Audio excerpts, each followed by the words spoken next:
Good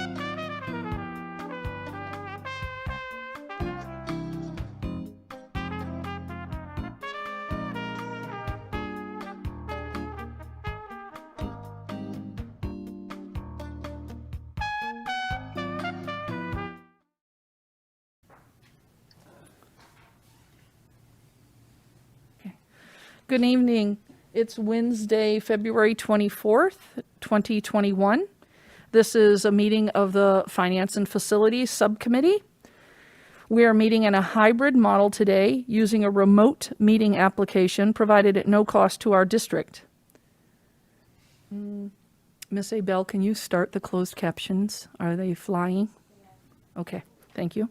BevCam is broadcasting us tonight, allowing for public access to open portions of the meeting. Actually, this meeting has none. This is allowed under the Governor's March 12, 2020 order entitled Order Suspending Certain Provisions of the Open Meeting Law, MGL 30A, Section 20.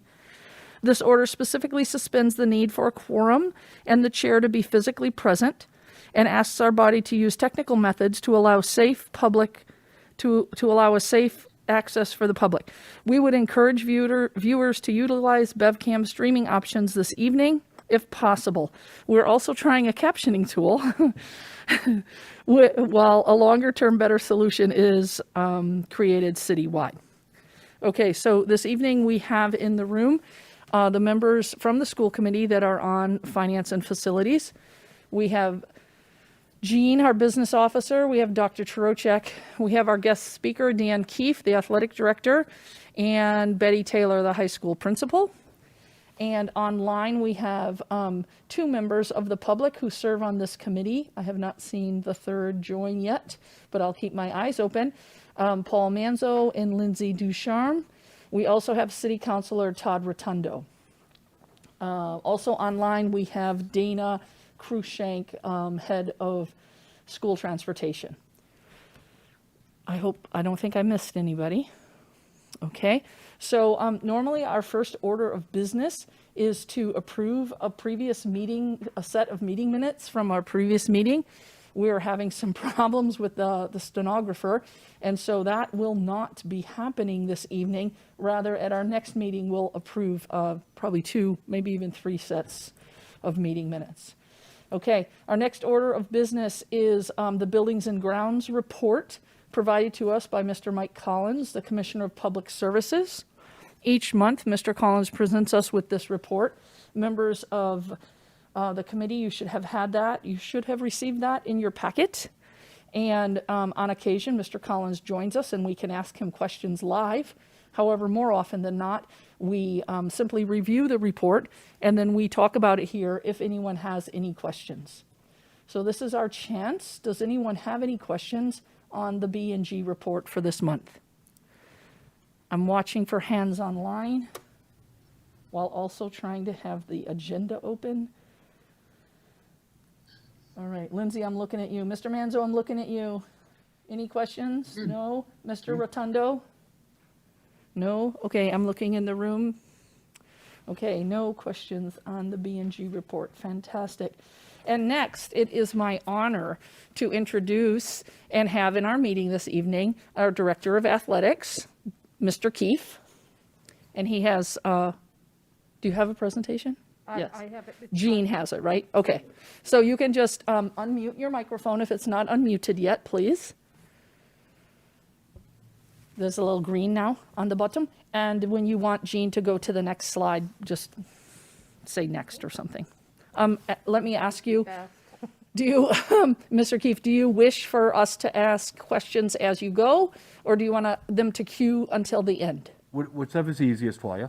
Okay, members online, I'll try to watch for your hand to go up, and same thing in the room, or you can maybe like, yes, Ms. Abel. Okay, oh, thank you. Another member of the public, Mr. Jeffrey Silva, has joined our meeting online. Mr. Silva, in case you just missed that, Mr. Keefe is about to start his athletics presentation. And if you want to ask a question while he's going, please raise your hand either in front of the camera or use the raise hand function of Zoom. Otherwise, we can wait until the end. It's up to you whether you want to queue your questions for the end or whether you want to ask them in line. Okay, thank you, Mr. Keefe. So I'll start off by, Dan Keefe is going to be giving us an update in the athletics. We wanted to put here that the mission of the Beverly High School is to provide a safe and respectful environment in which students are challenged to reach their academic and social potential. Beverly High School offers 28 varsity and numerous sub-varsity programs in 3 seasons. That's what it normally is. We'll talk more about that in a minute.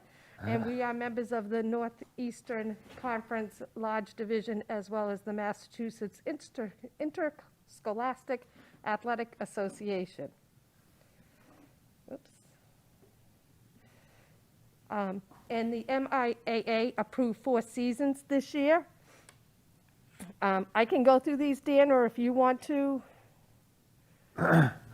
Yeah, whatever's easiest for you.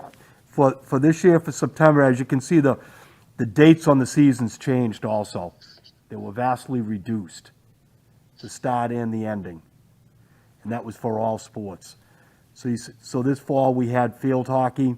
We were able to put out 3 levels of teams. Soccer, we had 3 levels of teams for the girls and the boys. Golf, we had 2 teams, varsity JV. Cross country, we had varsity girls, varsity boys. Middle school, we offered field hockey, and we got them, I was able to get them a couple of games. Basically, it was against Danvers, because nobody else in the NEC was participating in middle school field hockey.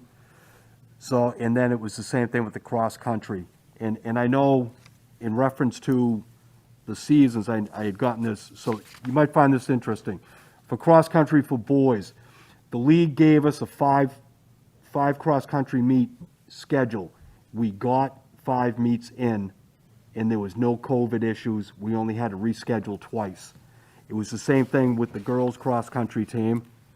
And then for field hockey, at the varsity level, we received a 10-game schedule, and I was able to get them 12 games. I had to reschedule 5 games. 1 game got canceled, and we had no COVID issues with the varsity team. At the JV level, we were given a 8-game schedule by the NEC. I was able to get them 11 games, rescheduled 6, canceled 3, and there was no COVID issues. Let's see, for golf. Golf was like the big winner this past fall. They got an NEC schedule of 8 games or 8 matches, and I was able to get them 15 matches.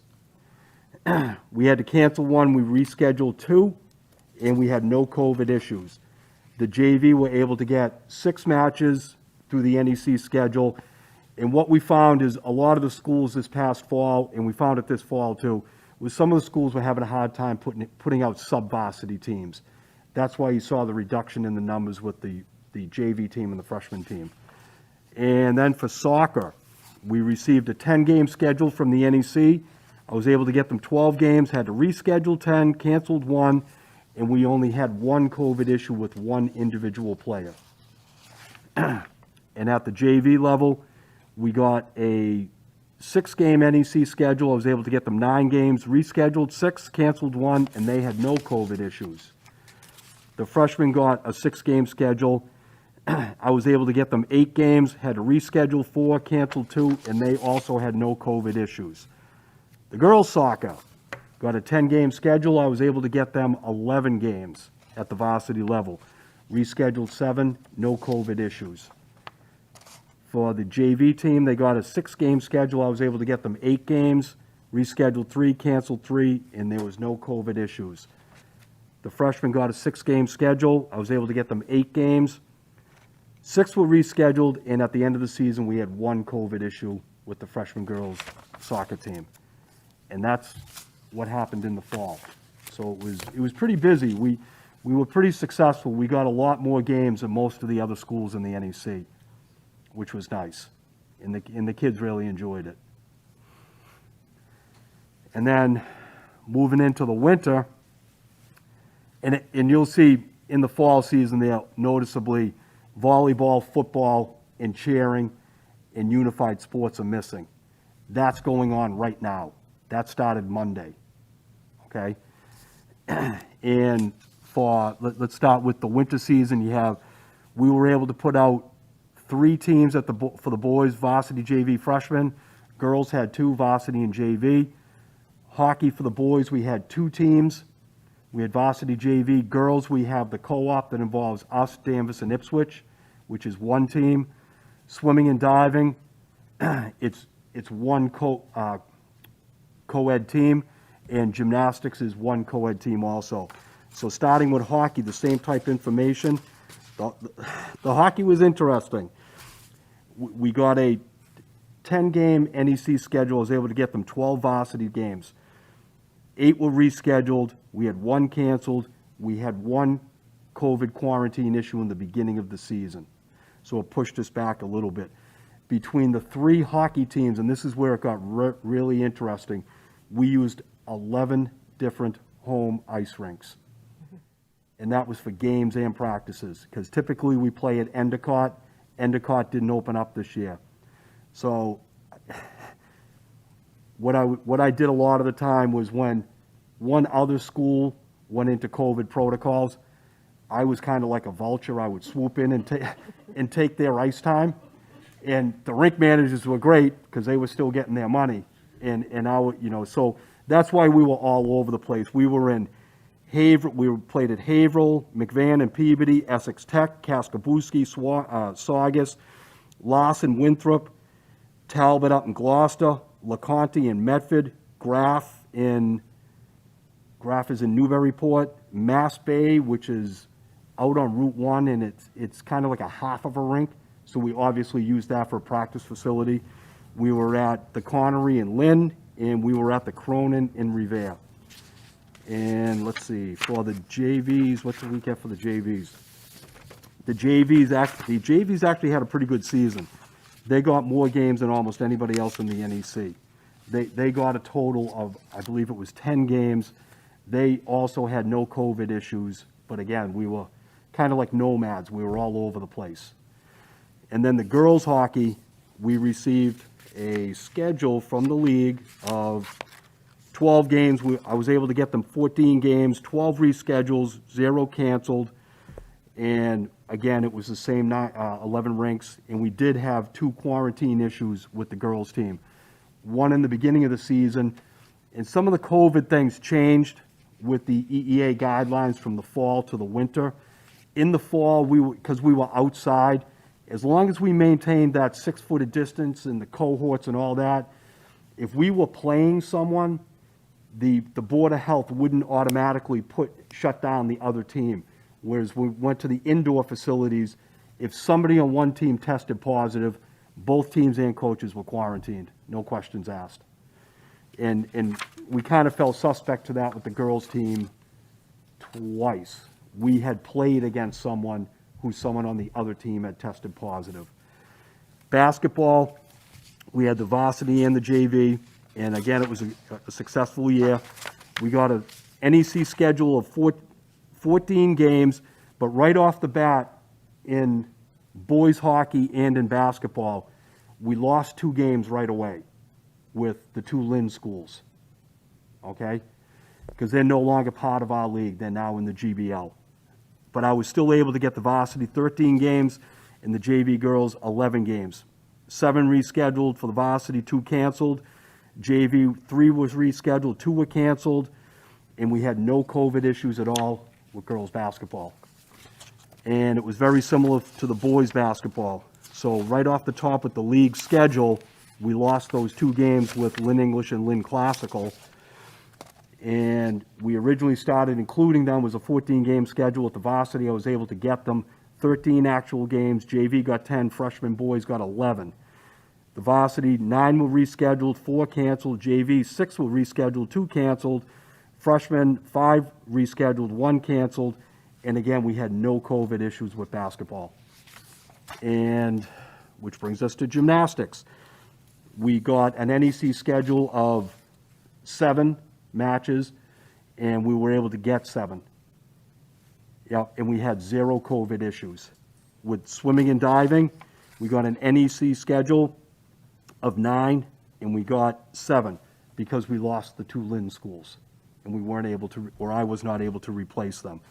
And a lot of that had to do with the rental of facilities, You know, it was difficult getting, especially into pools. But again, we had 0 COVID issues. So overall, we did much better amount of games that were played for the kids compared to the other schools in the NEC, and our COVID issues were pretty minimal. Yes.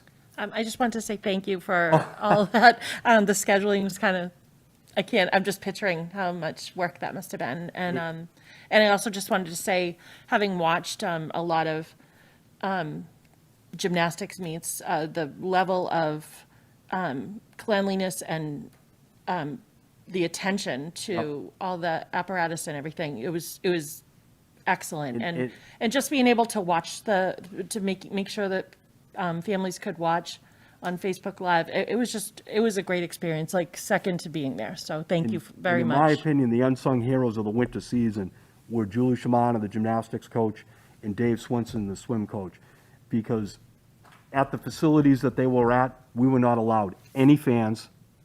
We were not allowed to broadcast anything. So I know Julie, she got creative and she figured out how to do it on Facebook. Yep. And they didn't miss a beat. No, we were very lucky. So I just appreciate that. And the other big compliment for the winter season and for the fall season goes to BevCam too, for the amount of coverage they gave us. It was phenomenal. I mean, not only did they cover varsity games, they did JV and freshman games as well. It was fantastic. And I tell you, other communities enjoyed it too, because Tommy Donovan, has anybody ever listened to Tommy Donovan doing a basketball game? It's Beverly's version of Johnny Most. He's the best.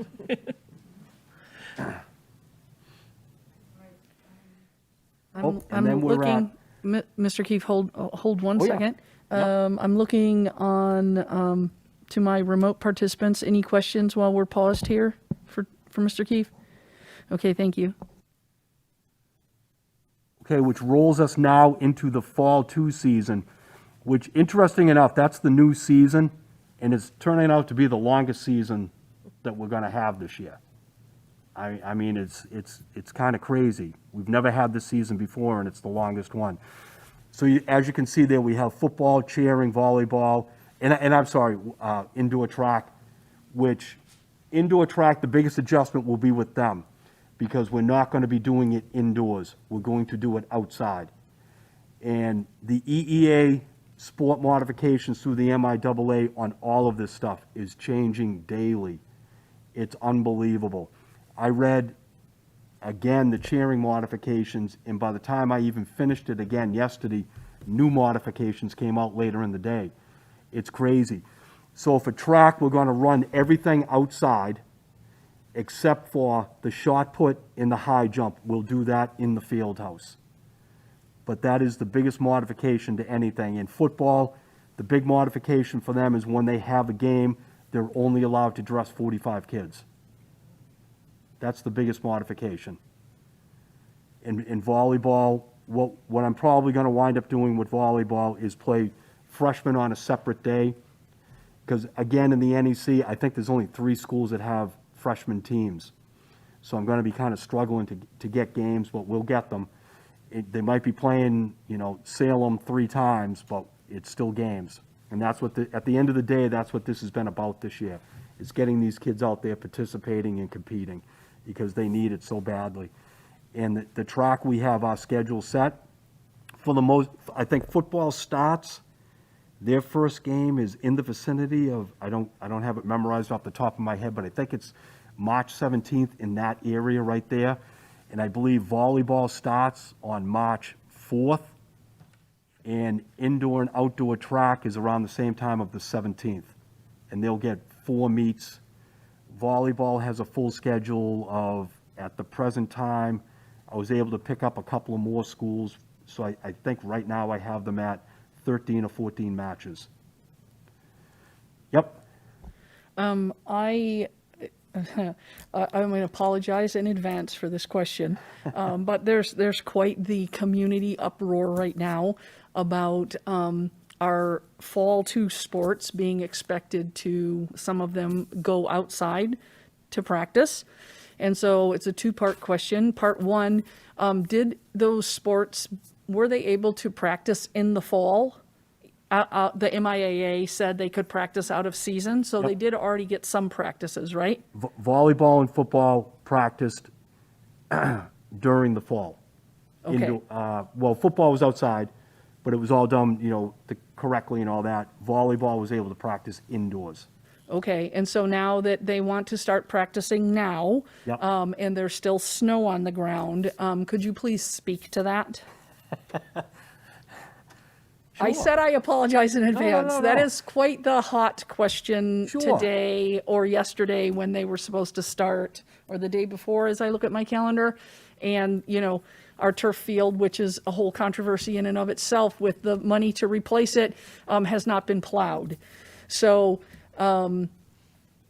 if you can't speak to that because you don't manage that field, because our city manages that field, that's a fine answer as well. I would prefer to take that option.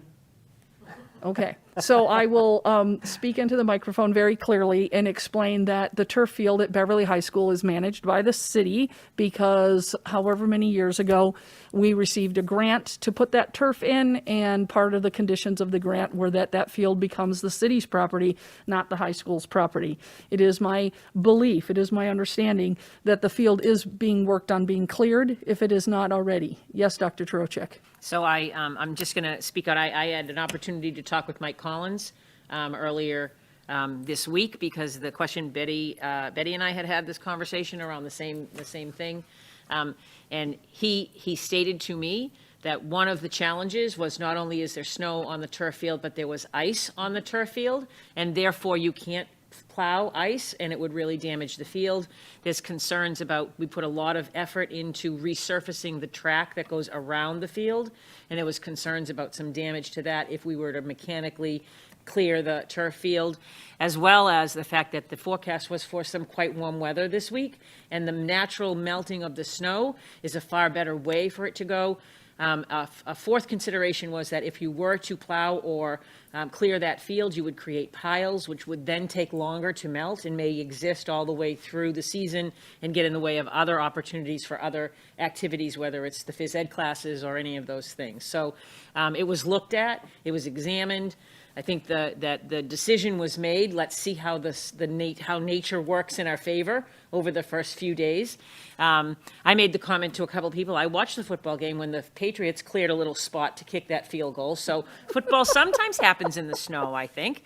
And so I think that the thinking was they can work through it. And if for some reason by Thursday or Friday it was still, a monumental amount of snow, we would look at some alternative ways of addressing that. But so we had to ask that question a couple of days ago, just as we were preparing for the season. So that's the explanation, and I kind of agreed on all points that we didn't want to damage it any further or take the risk of we all know that, and I'm not getting into the other conversation about it, but the thing about a turf field is you want to make sure that it has enough of the underlying components so that it prevents concussions, that it has all those things, and there was some fear that there might be some damage to it. So that's just that's just the explanation that I have. So Okay, I Mr. make Silva, one I more? see that you have your hand up, and I'll call on you in a minute. Ms. Coelho, did you want to follow up on that at all, or are you good? Okay, so, all right, so there is a follow-up question around, given, and maybe this is to you, Dr. Trocheck, maybe it's to you, Jean, maybe it's to all of us on the school committee, given that we have a reduced season across the board, are we considering any kind of a fee reduction? No. Okay, that was a simple answer. Mr. Silva? Oh, sorry. Oh, he did? Oh. Okay, thank you. Mr. Rotundo, would you like to, sorry, Mr. Silva, you're back into, you're on deck. And Mr. Rotundo, you're in the batter's box. Thank you, Madam Chair. Question in regards to the Hurt Stadium. I know that the artificial turf is easier to maintain, but one of the questions was asked for me to ask you, is that going to be considered to be used for the football season this year? I know given the weather conditions play a big part of it. And the other question that I have is liability issues. I mean, listen, we're still playing in the winter. I know it's not a ideal situation. It is a pandemic, and I know that MIAA's pivoting through all this, but it still is the winter. There still is liability in regards to this. I mean, have we taken that into consideration? In reference to Herd Stadium, we felt as though the safest and best option for us was to play at the turf at the high school, because the kids have to show up every day to practice completely dressed. There are no locker rooms. So we have ample parking capabilities at the high school and very limited at Herd. The other part about Herd is where it is a grass field. As a former football player, I want to play on grass. I don't want to play on turf. But this time of the year, if you look at Herd Stadium, it's immaculate. That field looks awesome. But go down and walk on it, because it is a grass field. You have ruts and all that type of stuff from during the fall, during the years when the games are being played, the footprints, the indentations, all that stuff gets frozen. And you're talking sprained ankles, broken ankles, all that stuff. And yeah, the turf field is going to be hard in the cold weather, but a frozen grass field is going to be even harder. So the research that I did into it, what I found was, if you were going to be playing this time of the year and you have the ability to play on a turf field, safety reasons, you're better off on turf than you are on grass. You know, unless we're at, you know, Denver Broncos Mile High Stadium where we can heat the natural grass underneath. Great You know, idea. the turf is our option. Can we put that in the budget? Sorry. All right, Mr. Silva? Oh, I'm sorry. Mr. Rotundo, did that answer your question? Yes, thank you. So he had a follow-up on the liability? Sure. I mean, I'm looking to Gina. I don't think our liability is any different than it would be at any other time of the year in any other sport. Right. So we have adequate coverage yet, because obviously we would as a school district for our athletes. So there's no increased liability as a result of it. All right, Mr. Silva, the floor is yours. I just would like to bring up that in terms of the community response, a lot of that was from them, the community seeing neighboring towns being able to clear the snow off the turf. And, you know, we heard about why we can't remove it now, which means that I think what's being asked is that there's just some coordination, since neighboring towns were able to clear the turf fields and make them available. So understanding that at the moment with the condition that we have with the snow on the turf at the moment, you can't remove the snow now. Maybe some planning and coordination could help prepare for that. Understood, Mr. Silva. I will personally take that as the chair of FNF. I will take that action item and work with Jean. I hope we're never in this situation again and that we never have to do that coordination again. However, it is a point very well taken. I also want to just reiterate that although perhaps the teams missed a day or two this week because of the snow, they did have fall practices. So personally, I feel a little better about that. If they hadn't had any fall practices, I would really feel quite pained by a day or two of no field. All right, Mr. Keefe, I'm looking for one last time while we're paused for hands. Do you want to continue, please? And then finally, that's going to bring us into the spring season. And obviously, the noticeable difference there is the start date and the end date. Right now, the MIAA, the TMZ, they're meeting right now about tournament, no tournament, this, that, and the other thing. I think there'll be some type of playoffs for the spring. And the reason I feel that way is because everybody has lost something this season, either the fall, the winter, or the fall too. The spring sports last year lost everything, nothing at all. So I think somehow, some way, I truly believe the MIAA is going to come out with some type of a playoff format. It might not be what we're traditionally used to seeing with state championships and things like that. I think what we might see is sectional, regional playoffs on a much scaled down position. But I think that's kind of the way they're leaning right now. They haven't given us yet what the maximum and minimum amount of games is that we can play. But I I don't know if we'll be able to get a typical softball or a baseball gets 20 games. I don't know if we'll get a 20-game schedule. That will come later on with the MIAA, and they're discussing all these things right now. But as you can see up there, they're talking about, for tennis right now, I was just watching earlier today, they're talking about an individual playoff as opposed to team playoffs for tennis. And that's why I think they're going to have some type of a playoff format, a regional playoff format for each one of the sports. I could be wrong, I hope I'm not, but I think that's the way they're going to try to give back to the spring athletes for everything that they lost last year. So, going to kind of keep my fingers crossed on that one. And as you can see, we'll have baseball, we have 3 levels, softball 3 levels. For lacrosse, for girls and boys, there's 2 levels, varsity JV. We have the spring track, boys and girls. The middle school, I think that's going to have to be a discussion later on. And depending upon exactly what's going on with the EEA guidelines and the sport regulations from the MIAA. And then we also have the sailing and the ultimate frisbee.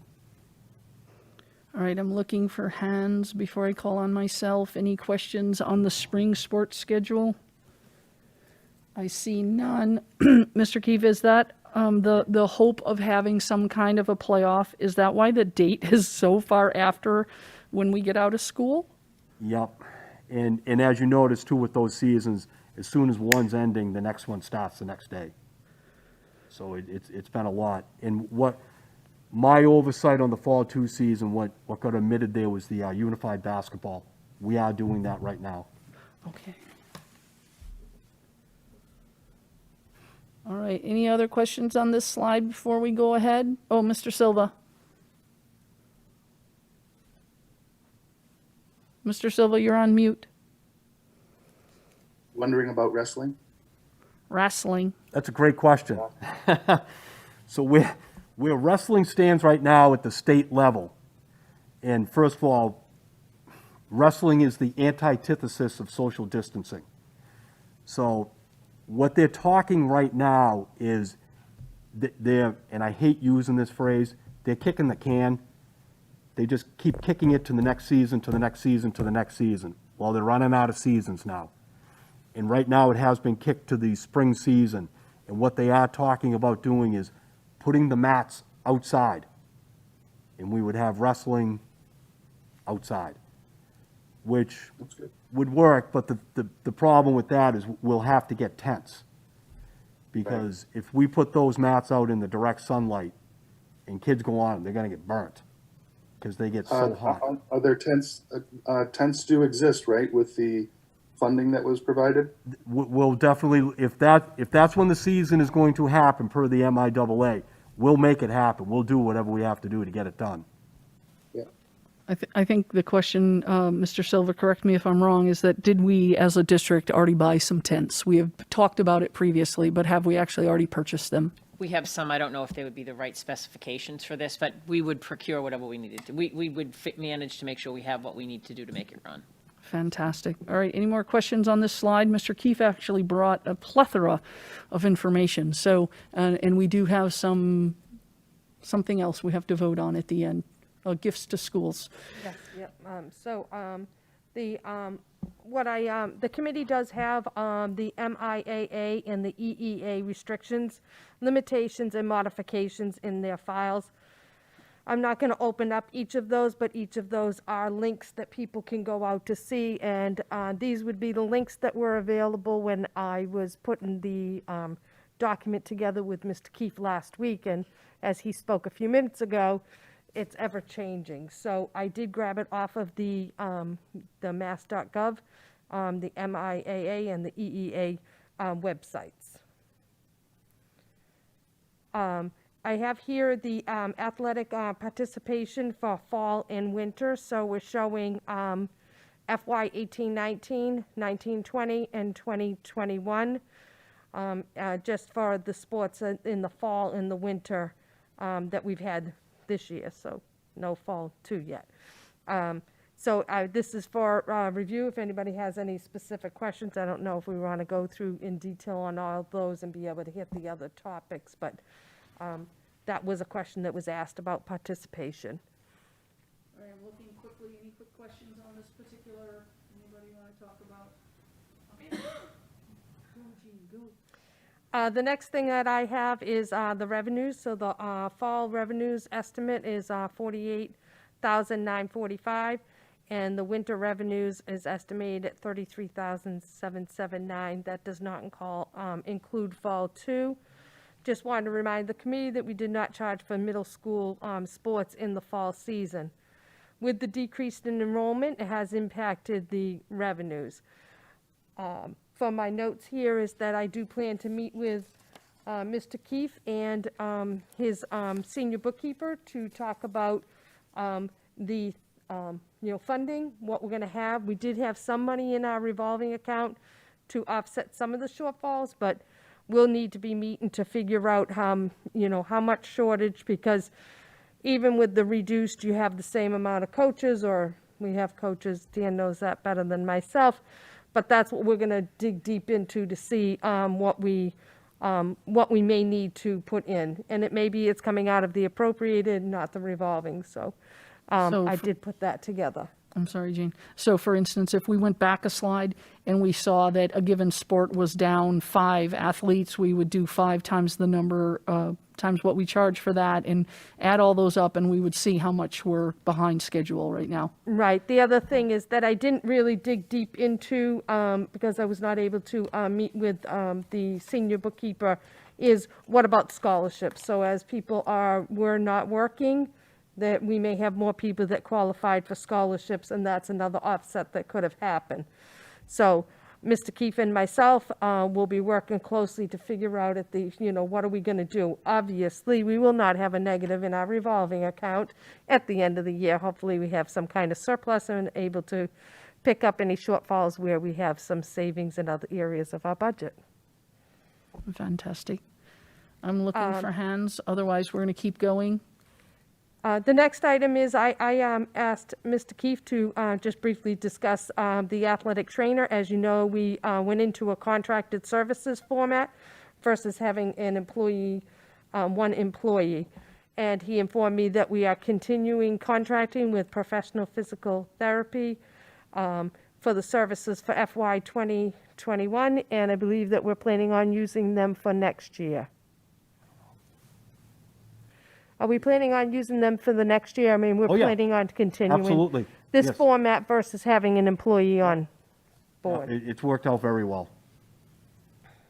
And then my next slide here is, do we have any questions regarding athletics with Mr. Keefe? All right, so I'm looking at my friends who are dialed in from home and at my fellow committee members in the room. Are there any additional questions for Mr. Keefe? Looks like Mr. Manzo. Mr. Manzo? I don't have a question. I just wanted to thank Dan for all of his hard work. I know everyone's been lifting a lot heavier load these days, and I just wanted to thank him for carrying more than his share. Thanks, Dan. Appreciate it. Thank you.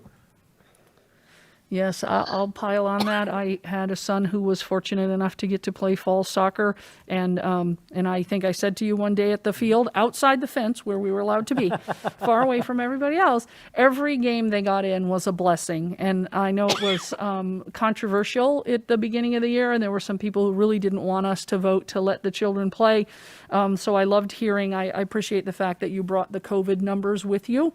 And as well as a description of why teams had to quarantine. So fantastic. All right, I'm looking one last time. Anybody online? Thank you very much for coming. You are free to run away, I think, right, Jean? Yes, he may. Run away, run away. All right. Thank you, Dan. Thank you. Have a good night. Thank you.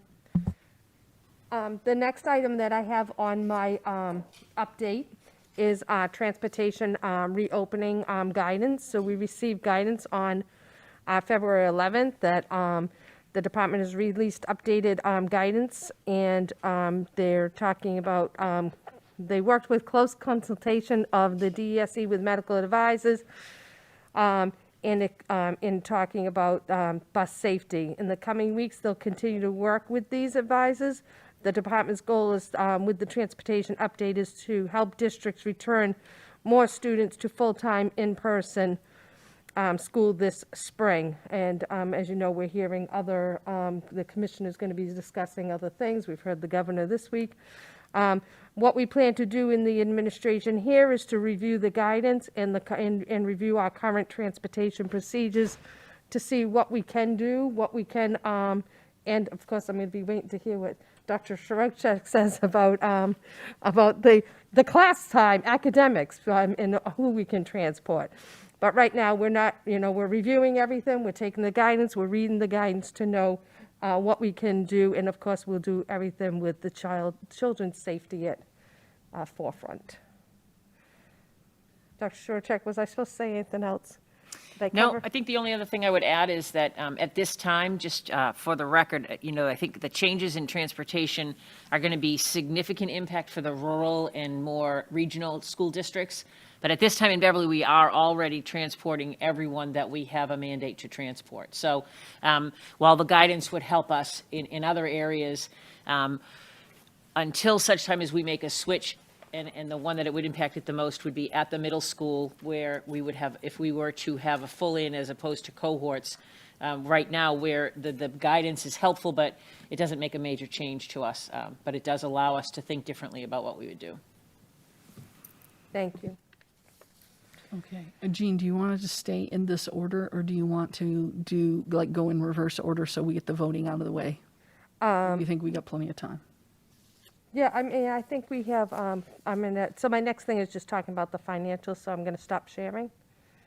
Or right now, or are you going to pull up my documents? I can share, sure. I'll stop sharing. What file would you like me to share? So I think that the revenues, well, you probably do not need to really share the revenues. I mean, that report is the same each month. There really wasn't many differences on that. All right, any questions on the revenue report before we do not bother to share it on the screen? Yes, Mr. Manzo?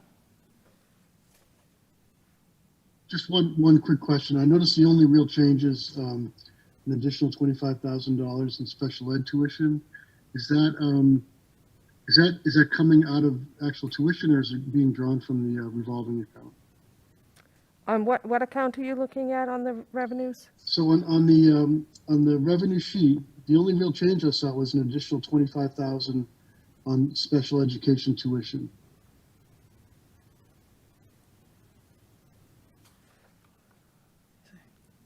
So, which is great, more money, but I just wanted to know why.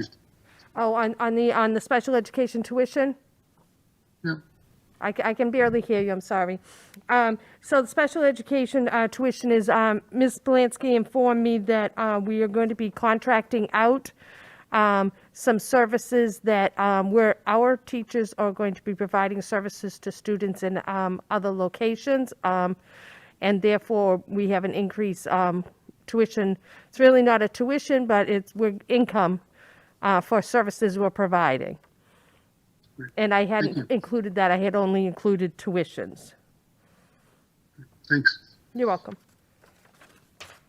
So we probably should talk about the transfer that, Okay. and then the gifts to schools, and then I can do the Okay, I'm expense. finding it. Hold, please. So I am bringing forward to the committee a transfer that I have already completed, and the journal entry is number 197. And this would be the transfer of all salaries accounts due to the negotiations that we just finalized with all of our ASME and BTA units. All right. Try and make it a little So bigger. that is putting money in various accounts that needed funding, and if we had some accounts that had reductions, it's because we had moved the expenses to the OT account for the remote learning, is another area where funding went through. So this would be to match our budget to our staffing pattern. All right, so I'm looking for hands I'm looking in the room first. I'm looking on the computer next. This is an extensive transfer. So, does anybody have any specific questions? In general, Jean, could you, all right, I don't see any hands, so I'm gonna call on myself. Do you have, like, maybe a summary? Like, is it because we have RLA? Is it, Yes, so- it seemed to me that a lot of these were RLA related. Yeah, so a lot of them is the, if you look at the last line, the line 152, which was the reserve for negotiations. Therefore, what happened is the amount that was amended went into all the other various lines. And then, so therefore, we had, so that account currently now has $35,000, which would be the budget change on that one. And then, let's see,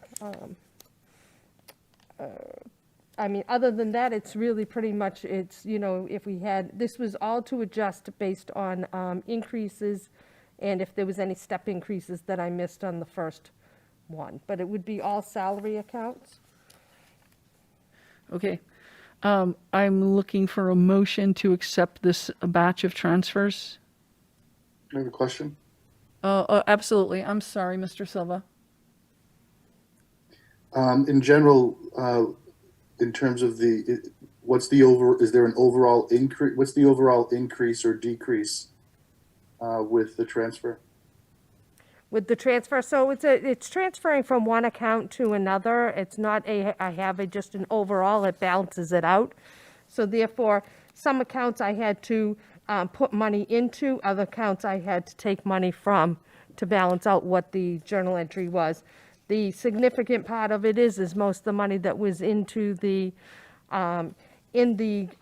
reserve for negotiations has been pushed out to the accounts, because that's where we had the money held during this time. But if you were to sort of aggregate where you're moving the money and sort of assess, maybe there's a salary increases or changes in certain line items, is there something that stands out as overall there's an increase of 10% or 5% for general salary, or is it just all over the board? Dr. Yeah, so, Chiarucci? yeah, that's a good question. Actually, we just finished negotiating all 6 units, and each was a separate negotiation. And so there's not really one across-the-board number.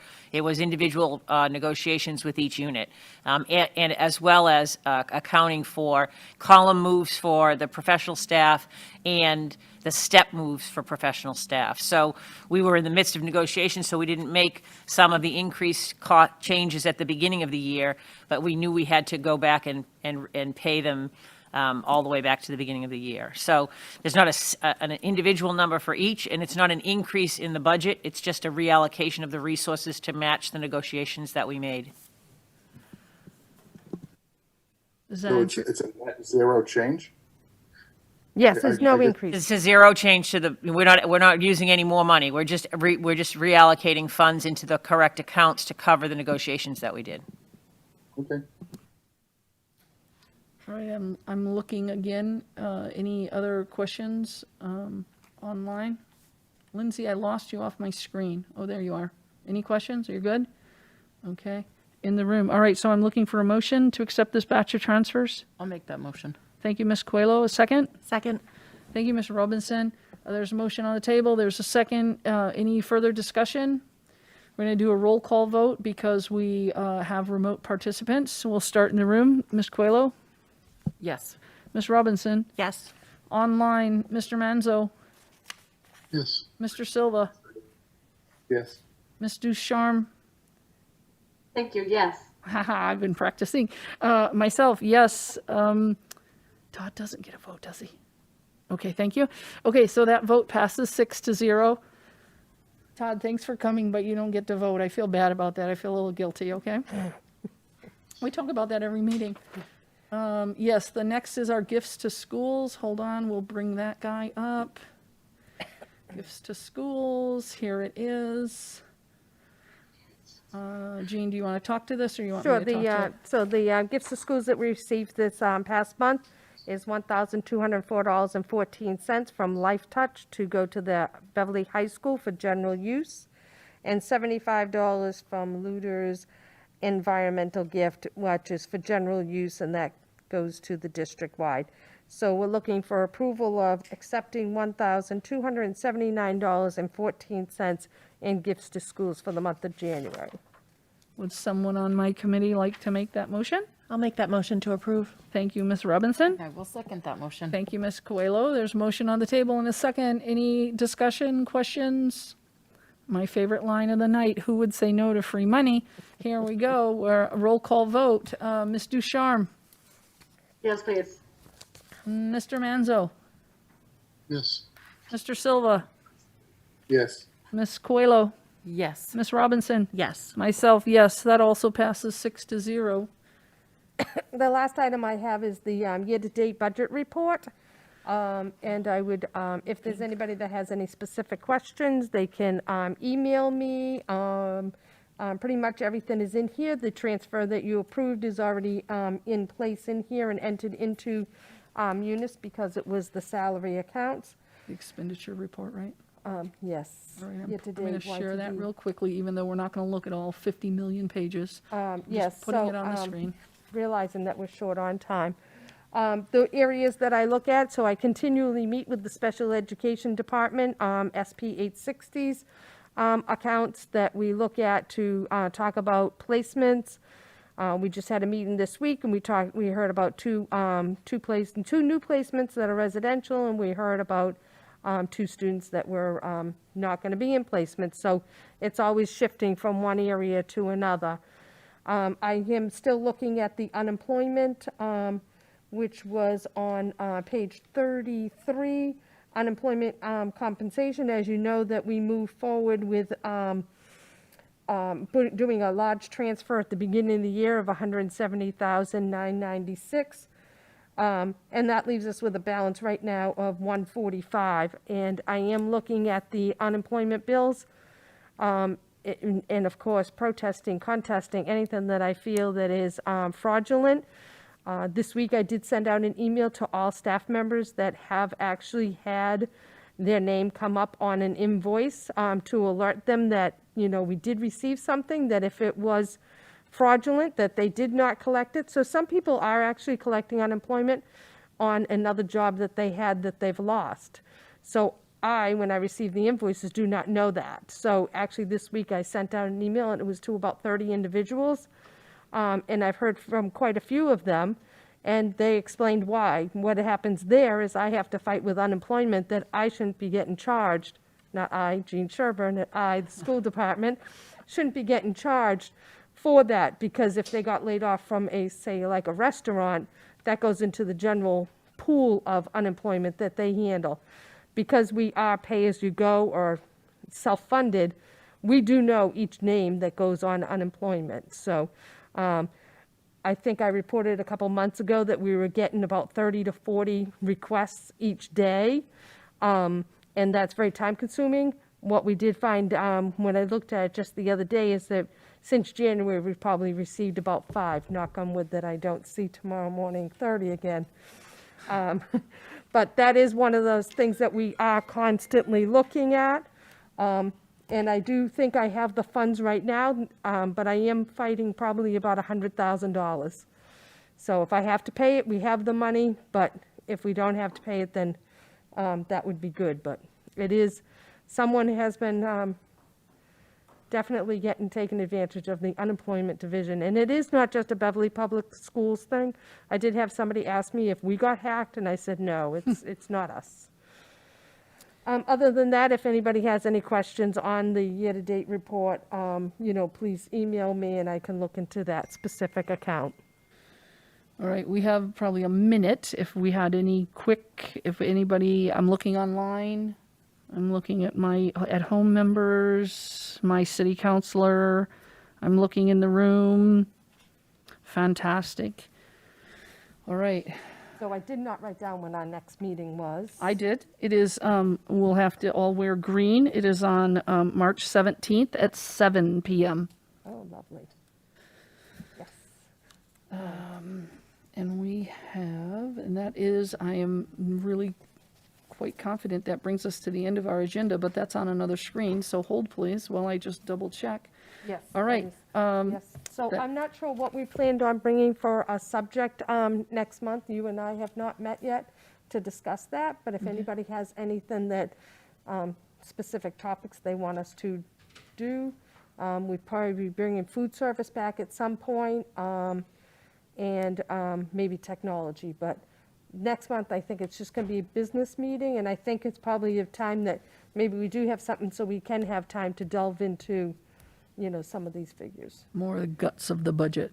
Yeah. So no guest, potentially no guest speaker, just numbers. Yes, that's what I'm kind of thinking would be the best thing. Numbers instead of people. That's right up my alley. All right, I would love to entertain a motion to adjourn. I'll make a motion to adjourn. Thank you, Ms. Robinson. I will second that. I'll second. We'll let Lindsay get in the books. Thank you, Ms. Ducharme. All right, we're gonna run around the room, roll call vote. Mr. Manzo? Yes. Thank you. Mr. Silva? Yes. Thank you. Ms. Ducharme? Yes. Thank you. In the room, Ms. Robinson? Yes. Ms. Coelho? Yes. Myself, yes. Thank you, everybody, for coming. We'll see you on March 17th, 7 PM. All right, you can, if you're online, you can.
Thank you, everyone, and good evening. Today is Wednesday, February 24th, 2021. It is 7:32 p.m., and we are in the Beverly Middle School Library.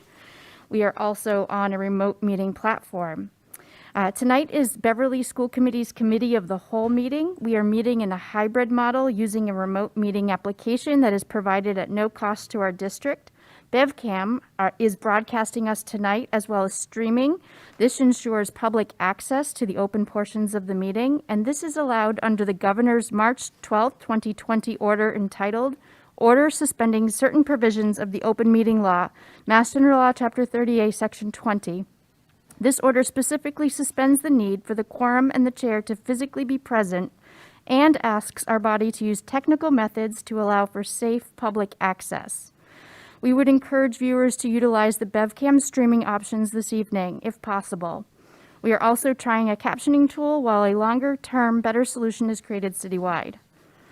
Tonight is Committee of the Whole, as I mentioned, which means we do not have an agenda item for addressing the body. Our next opportunity to address the body would be at our regular school committee meeting, which is on Wednesday, March 10th. And the details for that are placed on our agenda. There's an email account that would accept requests to speak, and you would be sent the invitation to join us on this platform at the March 10th meeting. Joining us tonight are members of the school committee and various members of the district administration team and leadership teams. I will be conducting a full roll call attendance to capture who is present in this hybrid meeting in just a moment. Please remember that any audio or video that you supply on this platform will become part of the meeting record. As such, we encourage you to use your mute functionality to prevent background noises. The chair will call on you to unmute when you are recognized.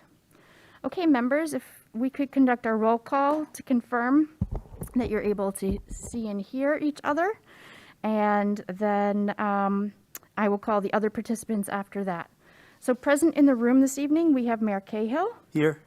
We have Kimberly Coelho. Here. We have Karen Robinson. Here. And Mr. John Mulady. Here. Ms. Lorinda Visnick. Here. And Rachel Abel, present. Joining us on the remote platform, we have Dr. Ken-Ann McKenzie. Here. We can hear you. Thank you. From the administration and leadership teams, we have Dr. Churchuk. Here. We have Dr. Flaherty. Here. We have Ms. Sherburne. Hello. And Dr. Morgan. Here. We are also joined in person by Betty Taylor. And on the remote meeting platform, please let me know if I miss anyone. I saw Miss Lisa Oliver, Miss Erin Sweeney. Here. Miss Megan Here. Hart. Here. Miss Julie Smith. Here. Miss Gabrielle Montevecchi. Here. Miss Erin Brown. Here. Mr. Dana Krushank. Here. Miss Christina Leal.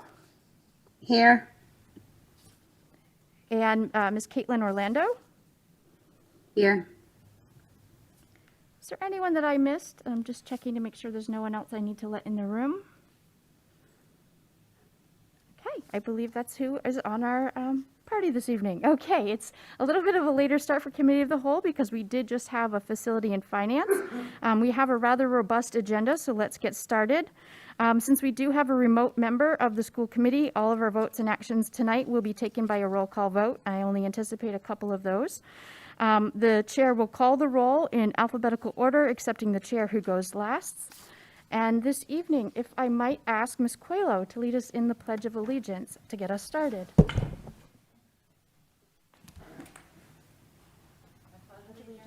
To the flag To the flag of the United States of America and to the republic for which it stands, one nation, under God, indivisible, with liberty and justice for all. Thank you, everyone. Our first action of the evening is to approve the meeting records from our last Committee of the Whole meeting, which occurred on January 27th, 2021. Do I have a motion? So moved. Thank you, Ms. Visnick. And a second? Second. Thank you, Ms. Coelho. Were there any amendments or corrections that we needed to make to the meeting records? Okay, seeing none, I will call the roll. Mayor Cahill? Yes. Ms. Coelho? Yes. Dr. McKenzie? Yes. Ms. Robinson? Yes. Mr. Milady? Yes. Ms. Visnick? Yes. And Ms. Abel, yes. Those will be officially in our record. Thank you very much. And Dr. Turchek, I know we have a lot to cover, so why don't you get started? So I am going to share my screen. So, just trying to move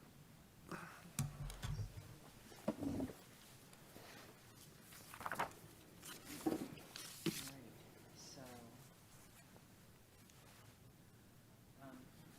tends to. All right. So, good evening, everybody. I have actually a pretty long superintendent's report this evening. Oh, thank you. Yeah, good evening. I have a pretty long superintendent's report this evening, so I'm going to jump right in and begin. We have I have three very large items actually on the agenda. First is the equity audit, and Dr. Morgan and I are going to be bringing you forward some more information regarding the equity audit that's ongoing in our district. I have some information regarding the reopening and recovery updates for schools, pretty lengthy presentation on that one.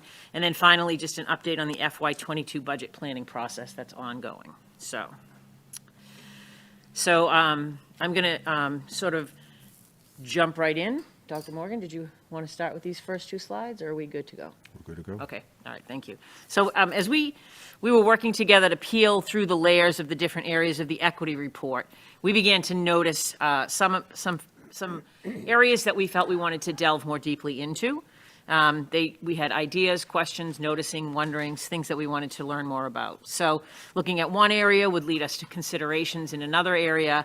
So we're doing a deep dive in this equity audit, and we really believe that the work that we're doing is informing not only the work that we do every day, but will help us as we create our goals going forward into the future. Given the length of tonight's agenda, our desire to be detailed in our presentation and findings to the committee, we're altering our original roadmap just a little. And so tonight, we're really just going to review areas 6 and 7, and then we're going to propose to come back to you on March 10th with the final 3 areas, and then give you a full equity report at that point in time following that, and then hopefully engage in a question and answer session on March 24th. So we felt like as we went, there was more information that we wanted to share and more information that we wanted to learn. So I hope that is okay with all of you as we go forward. But we think that will better serve us, and it will make better use of the audit as we go forward. So with that, I'm going to turn it over to Dr. Morgan. All right. Thanks, Dr. Turchek. We want to reiterate our why for this equity audit, which is to transform the schools in the district to ensure that all of our students are graduating high school or prepared for a post-secondary pathway for a career and for life. Part of transforming the district and better preparing students includes the shifts that we actually make in our culture. Let's go to our next slide. So here's an example of a shift in culture.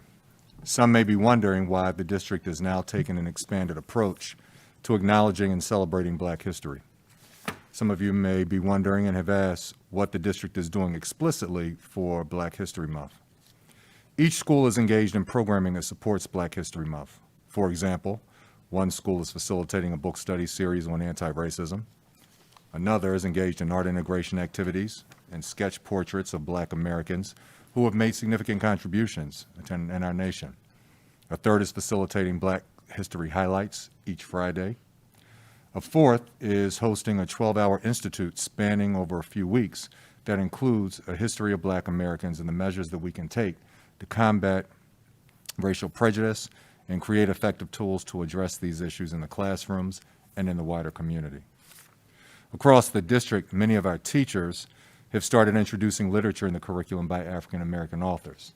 For example, one middle school teacher has implemented a lesson using Ms. Gorman's inauguration poem, The Hill We Climb. Student work is displayed in the hallway at central office. Another teacher introduced Long Way Down by Jason Reynolds. So we're doing a lot in terms of celebrating and acknowledging Black History Month. But let me allow you to share a piece of history with you this evening. The reason we celebrate Black history in February is that it aligns with the birthdays of Frederick Douglass and Abraham Lincoln, 2 men who worked hard to end slavery and worked towards equity. And there are so many examples of Black Americans who have played an incredible role both in Black history and in American history. So the question is, how can we push this work of equity forward? We make it, and the answer is we make it a part of our work and our culture, and this is how we do it. As part of the work of equitable access, we want our entire team in the district to examine what we can do to make the contributions of Black Americans a part of our curriculums, our pedagogy, and our organizational culture. Doing so moves us merely beyond a 28-day celebration and into recognition and acknowledgement that spans in each school day each year. Dr. Trocheck will now discuss Section 6 of the Equity Audit, Economically Disadvantaged Students. Thank you. So the next area of equity audit examines students who are economically disadvantaged. The research clearly shows that students from lower income households typically face more learning challenges than students from more affluent households.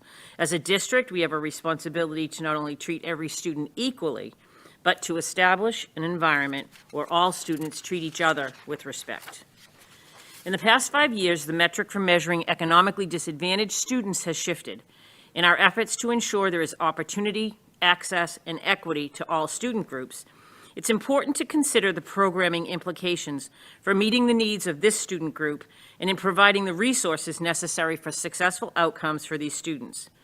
Our goal as a district is to strive to build a safe and nurturing atmosphere for every student we serve in our schools. So as the slide indicates, 27% of our students fall in the economically disadvantaged student group, and as a group, they are underperforming the aggregate. This is what we mean when we talk about an achievement gap. The disparity in opportunity drives these achievement gaps and threaten the very notion that students can be successful. The lack of true equity and opportunity calls for comprehensive interventions to tackle these gaps. So while the data shows and indicates on the whole economically disadvantaged students perform below the aggregate and standardized test scores, a further review of accountability showed significant gains in growth for our economically disadvantaged students, particularly at the elementary level. Our elementary schools have made some significant progress in closing the gap. The Centerville Elementary School in particular was recognized as a school of recognition for high growth in this area, and the 4 remaining schools were recognized as Level 1 schools for the same accomplishment. So while there is much work to be done, there's also things to be celebrated. One recommendation that we do have in this area arises in this area is the expansion of pathways for students as they enter middle school and subsequently high school. This involves creating a broad range of offerings for students in the middle school and in the middle years. As noted earlier in our audit, students must see themselves as able to participate in advanced coursework, and often these perceptions do begin in the middle years. Purposeful planning and course selection at both the middle and high school will have an immediate impact in this area. Additionally, a document review indicates that the district has recognized the disparity in achievement and has established some goals and strategies designed to address these gaps. In particular, work with the Universal Design for Learning and on the Mass Tiered System of Supports, MTSS, are clearly articulated in the district and school level improvement plans. Work in these areas must be continued, and we must expand our work at both the middle and high school levels to support our economically disadvantaged students. As we have stated throughout the report, the district must also continue to engage teachers, administrators, and other staff at all levels in professional development about cultural competency, diversity, equity, inclusion, anti-racism, and related areas. So Dr. Morgan is going to take over this one. So our last area for the evening is a discussion around discipline. We recognize that discipline in schools is a challenge, and the perception is that minoritized students are often singled out. So the final area we're going to discuss this evening is discipline. We recognize that discipline in schools is a challenge, and the perception is that minoritized students are often singled out. Perhaps it's somewhat easy to reach that conclusion because that's what the national research says. And couple that with a predominantly white district, and now we make a presumption and note that discipline is disproportionate. When we looked at the data in Beverly, we noticed that there were a number of Latino students who were subject to discipline measures. And that caused us to peel back the onion a little bit, if you will, and really begin to assess what it is that we were doing. And so underneath of our recommendations, you will see a notation about our past program. I will make note that we are not issuing discipline differently. We are committed to helping each student to be in school daily and to learn. So I just mentioned the PASS program, which is one way that we can support all students. And we started looking at how we might expand this program in our middle school as well. The PASS program, which stands for Positive Approach to Student Success, is a process for managing the behavior of students identified as behaviorally at risk or emotionally and behaviorally disturbed. PASS incorporates a non-level-based individualized approach that provides explicit teaching of behavioral expectations in mainstream settings. As we continue peeling back the onion, we're addressing this question: how are we responding to misbehavior, and how do we make this a priority? We recognize that we must respond to misbehavior in ways that show all of our students that our priority is to keep them safe while they're learning. To reiterate Dr. Trochek's earlier point, we will review the final 3 areas at the March 10th Committee of the Whole meeting, forward the full equity report on Friday, March the 19th, 2021, and then following at the last Committee of the Whole meeting on the 24th to facilitate a question and answer period that will address the inquiries that may arise from our presentations collectively and or from the full report. Dr. Trochek. All right, so before I move on, is there any particular questions for tonight, or do you want to hold off until later, or? Just look quickly, I think Ms. Visnick, sure, go ahead. So if we have questions, we'd be better off mailing them to you so that then they can be addressed in one of the subsequent meetings based on how full this meeting is, right? Yep, sure. I think that would be a good idea. I think thinking forward, we're going to present 3 more areas, and then if you have those answers, you're going to have a time we're going to issue to you the full narrative report, which will then will have all of this information, but in a much expanded way. And then any questions that you have, you can either email them in advance so we can be prepared for them. But I think our hope is that what we will really have is a dialogue and an open question and answer sort of forum model on that Committee of the Whole meeting to give everyone a chance to ask questions and have some discussion around some of it. Do you So we're anticipate- hoping it will be more of that. Sorry, do you anticipate that that final report will include some data to? Yep. Okay, Yep. I'm just looking, Dr. Morgan, Dr. McKenzie, you're all set. Thank you, Dr. Morgan, appreciate it. Okay. Yes, it sounds like we should send our questions. Is it directly to Dr. Trochek if we have questions, or Dr. Morgan? Both? Not sure. You can send them to both of us, and we're working on this pretty much every day, a lot. So Great, thank you. working together on it. So yes, either or both is fine. That's terrific. Yeah, my question similarly would require data. So that sounds like the more time you have, the better that might be to ask those questions. Great. It's awesome. Thank Thank you. All right, so now that brings me to the reopening update. It feels like we have been having reopening updates. Well, we have been having reopening updates since March 12th of 2020. We've been reopening and reentering and recovering for a long time. I have quite a few items tonight that I'm going to address with all of you.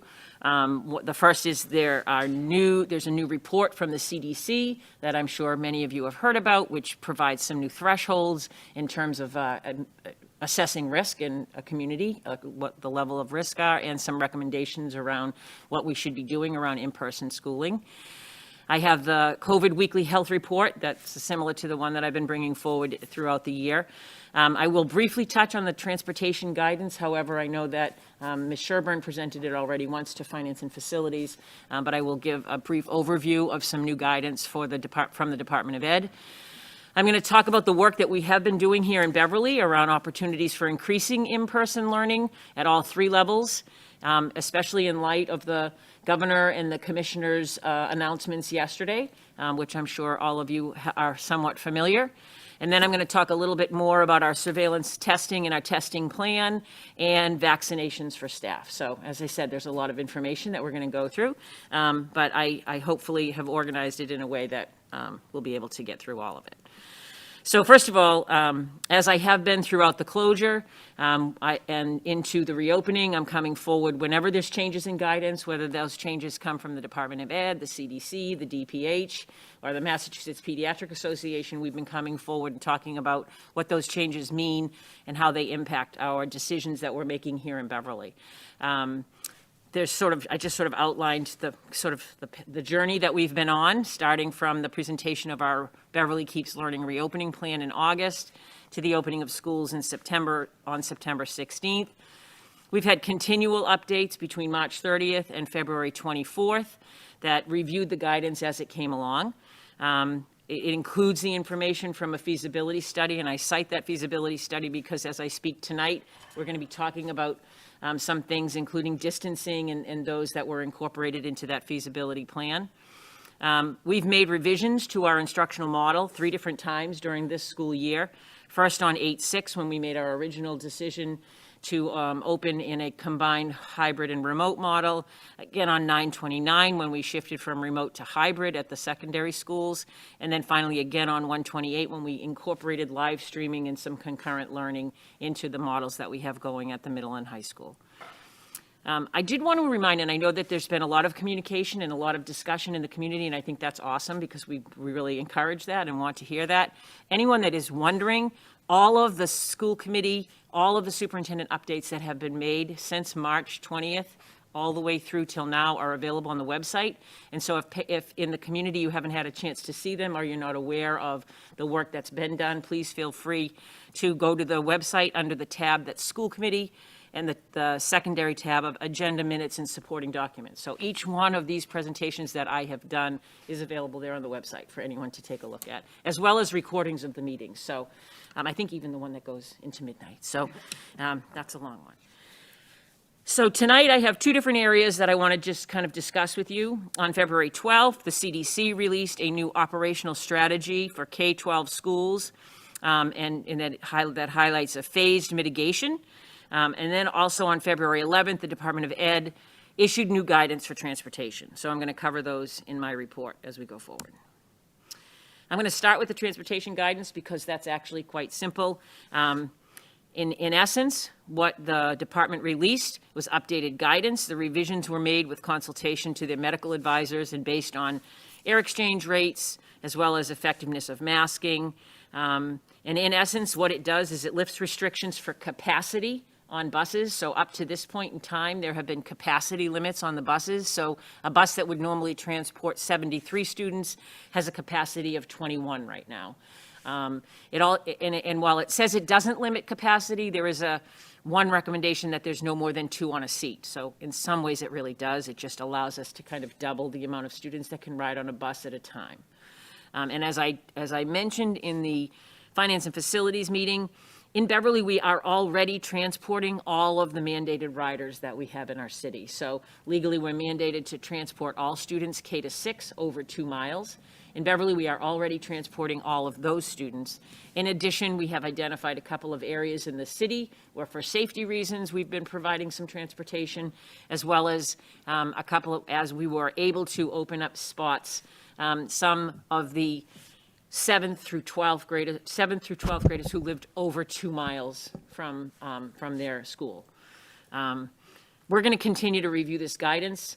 We're going to take a look at it as we go forward. I think a lot will matter as any changes that we make to our model that we have for in-person learning will impact some of the changes that we may or may not have to make to transportation. So I just wanted to share that information with you. And I just wanted to announce that Teresa Kirsch and June Cases have joined us. Oh, good. Okay, thank you. All right, so I guess just a quick check-in. Any question on the transportation guidance? No, okay. You've seen this before. These are the reviews that we were doing when we began our discussions around how would we know what model we should be in for learning in the Beverly schools. We had established a metric. One of them included reviewing a 3-week review from the Department of Health's website regarding positivity rates and incident rates per 100,000. One of the things that I want to share is that this is the document that exists as it does today on the dashboard is a 14-day review. And the CDC guidelines now recommend a 7-day review. I'll explain to you in a minute. It doesn't really change that drastically what you see, but it's a different way of calculating the positivity, the incident rates in particular. You can see here that in the last 3 weeks that were recorded, our incident rates continued to drop from 40.3 per 100,000 down to 28.7.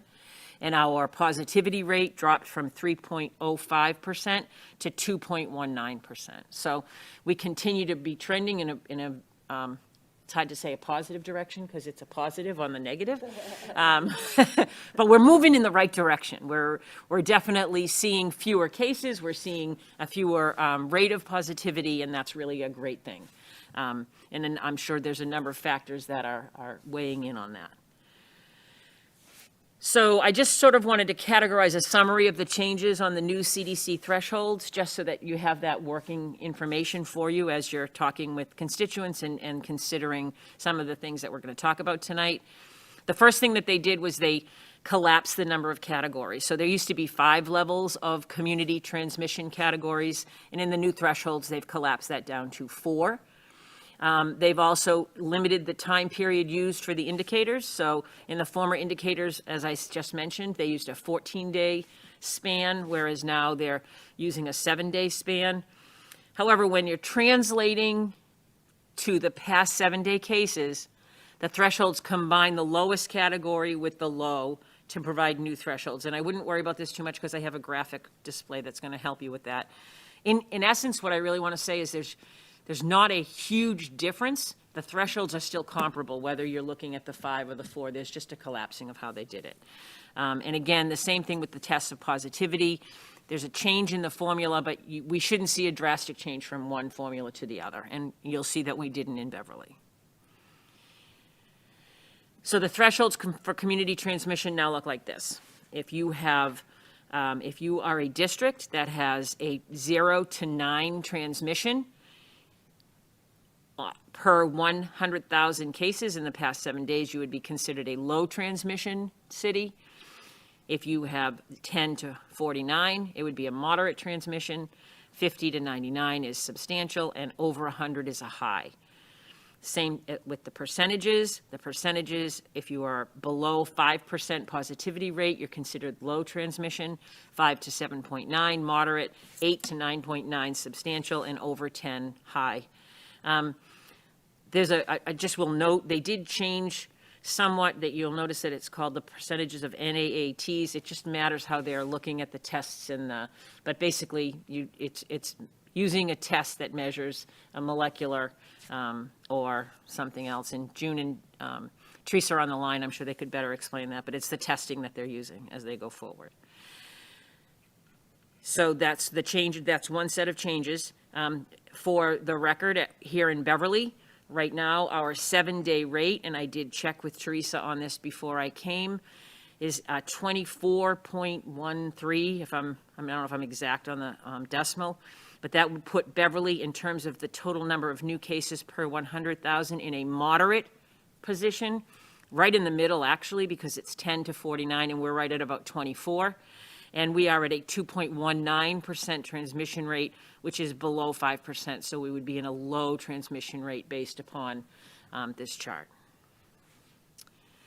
Other things that you need to consider when you're thinking about the vulnerability of the community or the level of transmission within the community is the ability of the district and the school to implement the key mitigation strategies. These are strategies that I have been talking about with all of you for quite some time. None of them are going to be new. But it is important, I think, to note that consistent and correct use of masks, and we have a 100% compliance around mask wearing in our schools. We have not had any issues or problems with mask wearing. Social distancing to the largest extent possible. So there's where there's some differences in some guidance. The CDC says 6-foot distancing when possible or to the largest extent possible. The World Health Organization says 3 feet. The Department of Ed is sticking with the recommendations of the Mass Pediatric Association, which is 3 feet.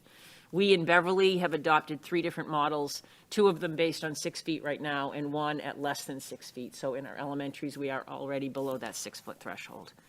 Hand hygiene and respiratory etiquette, cleaning and disinfectant, and contact tracing. And I again will once take this opportunity to give great appreciation to our Board of Health and our school nurses, for whom the work of contact tracing has been amazing. We have contact traced 100% of our cases. There's not a case that goes by that we don't get to, and that really is rare, and I'm very, very proud and happy that our work in Beverly is so strong in this area. And I think it's really been what's helped keep us in school on a regular basis. There's also some mitigation measures that we had adopted when we looked at our metric, and that would be these. As we just mentioned, looking at the percentage of change in new cases is one indicator, but we also always want to make sure that we're thinking about and staying in tune with inpatient beds in the community that are occupied, intensive care units that are occupied, percentage of hospital inpatient beds that are occupied by COVID patients, and being mindful if there's an existence of any localized community or public setting outbreak. Happy to say in Beverly, these are all very positive factors right now when we do the research and look.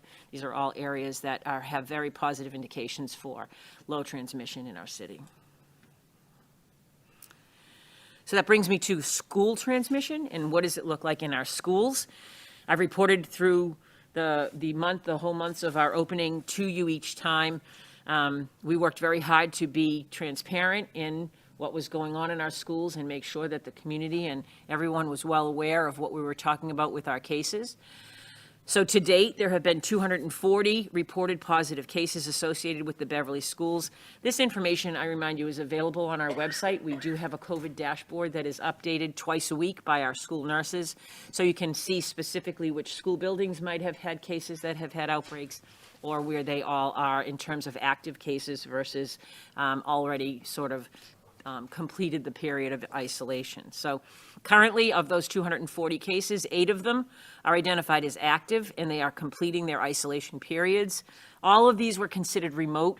If you remember, a remote case is one that hasn't been in school in the past 48 to 72 hours. So all of these were obviously remote because we were out on winter break last week. So, and they were not present in our schools. We have had one possible case, in which the evidence was compelling that there may have been some in-school transmission. In that case, in which we were suspecting that, the individuals were quarantined, and that action took place really quickly, and there was no further transmission from that one instance. So, and then additionally, someone had asked me along the way, over the course of our school year, we have had 24 of our elementary classrooms that transitioned to remote learning for a period. The period ranged from 7 to 10 days, depending on where we were on quarantine guidance at the time. In the beginning, if you remember, it was a full 14 days, and it has shortened down to 7. And again, at all levels, our contact tracing has been implemented to 100%. So this is just sort of our update on where we are and what we see. So I guess I'll stop here and see if there's any questions from anyone before I go further on. Mayor Cahill? Thanks, Madam President. Could I just clarify, because I'm not sure that, I know how to hear it. Yep. But I'm not sure that, the first bullet in this particular slide, so 240 positives have come into the schools. Correct. No, well, no, they may be remote cases. Okay, so 240 times a student or a staff member Has tested positive. has tested positive. Correct. And I just want to make sure that I understand, that everyone else does, that in many cases, and we only see one possible case of transmission within the schools. out of all that. Yeah. I think it's the point we've talked about a lot. I mean, it's in the community. People Correct. come in, they've got it. Yep, They but don't- they didn't transmit it to other people while we were there. and- And there was one instance where we, as we said, there was some compelling evidence that perhaps that was where it was transmitted. But in all of the others, the contact tracing that we've done has always traced it back to either a household or a work situation or something like that. Right. And the pivoting to remote learning that's happened 24 times has been a function of sometimes close contacts, one or That more would- close contacts in a room, et cetera. That would, it would essentially translate into 24 of the 240 cases were probably in elementary classrooms, because that was the response that we have at elementary has been, if there's a positive case in the classroom, then we typically, especially because in 95% of our elementary classroom cases, the teacher is considered a close contact, and so therefore the teacher has to quarantine. And so we made the decision early on that at the elementary level, we would transition to remote learning for the quarantine period so the class could stay together, the teacher could continue instruction, there was no disruption to instruction, and some members of the classroom had to quarantine. Not all, but it was just a simpler process to send the whole classroom home for remote. Great, thanks. Yep. Okay. All right, so that brings me to planning for increasing in-person learning. So about 2 weeks ago, the Commissioner Riley had a meeting, at least with the superintendents, and was very clear that there was a very clear direction that the Department of Ed was heading, which was to increase in-person learning, especially in communities that were in the low or moderate transmission levels. And so that sort of sent us to work at each of our levels to work with principals and our leadership teams to kind of begin the conversations. What is that going to look like here in Beverly? What impact will that have for us in our schools? I first want to reiterate, and there's a slide coming, but our elementary students already are in school 5 days a week, in-person learning from 8 to 12, but we do have hybrid models at our middle and high school. Sometime in the middle of January, there was a survey that we had to complete around our student learning time and how much of that learning time involved live instruction, which was identified as synchronous and asynchronous. And I know I reported to the committee on that a couple of meetings ago. But just to reiterate, on February 1st, we were required to be in compliance with live instruction at all levels, which meant 35 hours of live instruction over a 2-week period of time. The department issued initial findings, and Beverly was cleared in the initial round of findings because we were meeting the student learning time. However, we did need to go to the next level, which meant to make sure that at every single grade level we were meeting that level. And we had to make a couple of adjustments to our instruction. That was the opportunity that we took, and the teachers, working collaboratively with our teachers, came up with a plan to add live streaming to our classrooms so that now all high schools students are receiving live stream instruction daily throughout their morning classes and continue to have live remote synchronous classes in the afternoon. And we increased our concurrent teaching through the connect-ins at the middle school in order to meet the guidelines. So that was the pivot I talked about on January 29th that we had made. However, now we're moving sort of to that next level, and we're examining all the options that we have to increase in-person instruction at each of our levels. So I'm going to walk through at each level where we are, what we're doing, and what opportunities we are exploring to see where we can go. So currently, our elementary students attend school 5 days a week from 8 to 12. This model has really provided us consistent instruction for all our students. They participate in an hour and a half of asynchronous learning on core aspects of their literacy and math. And they do this through our 2 programs that we have, that are core programs that we utilize even when we are full in-person, and that's our Lexia and ST Math. As well as they have asynchronous opportunities for art, PE, music, and STEM. And I want to note that the expressive arts, while they're delivered asynchronously in the afternoon, we do have support for the expressive arts within the in-person day, but with accommodations to the schedule, because if you remember, one of the concerns around the elementary was that we needed to continue to maintain cohort and pod groups of students to minimize the exposure.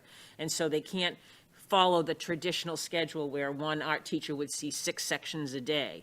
So with some accommodations to the schedule, but they're still receiving some opportunity for expressive arts at the elementary. And I think if you were at the curriculum and instruction meetings, you've seen that incorporated into the presentations that the principals have done. So what we look at, okay, so what are our opportunities to increase in-person learning? And really, there's basically only one, and that would be at the elementary to shift from the 8 to 12 to the traditional 7:55 to 2 p.m., which is our regular schedule at elementary. We have some obstacles and challenges that we would need to figure out how we would address if we were to do this. Lunch continues to be an obstacle for us. Because we are fully in person, we already know what the capacity of the cafeterias and classrooms would need to be to make 6-foot distancing available, because when you think about the eating, they have no masks on. So in one way, it's easy to say that we believe that the 3-foot distancing is adequate with masks, but I'm not sure if we all feel the same way if that's the case without masks. So that's one area that we would have to address. And then the other is staffing. And neither of these are insurmountable, but there's something that we would have to address. Staffing right now in our elementary schools have been utilized to lower class sizes. So in some of our buildings, our STEM teacher is now teaching a 1st grade class or a 3rd grade class. And so therefore, in order to meet our contractual obligations for prep and lunch, we would need to add staffing. We would need to add some staffing at each one of the buildings. However, and I think that the commissioner spoke today, I know that he's going forward to look for the authority to make a sort of a decision that will impact districts and what they can and can't do. I do believe that he has an April 1st target date for elementary. He did not mention any target dates for middle and high school, but that's just something for us to keep in mind as we consider how we're going to move forward. I do believe that in general, when we come back from April vacation and it's May and June and the outdoor options are available to us, a lot of our problems would be alleviated as well. So that brings us to middle school. Currently, our middle school students attend 2 days a week from 8:45 to 1, and they do this in 2 cohorts. Currently, Wednesday is a remote learning day for all students.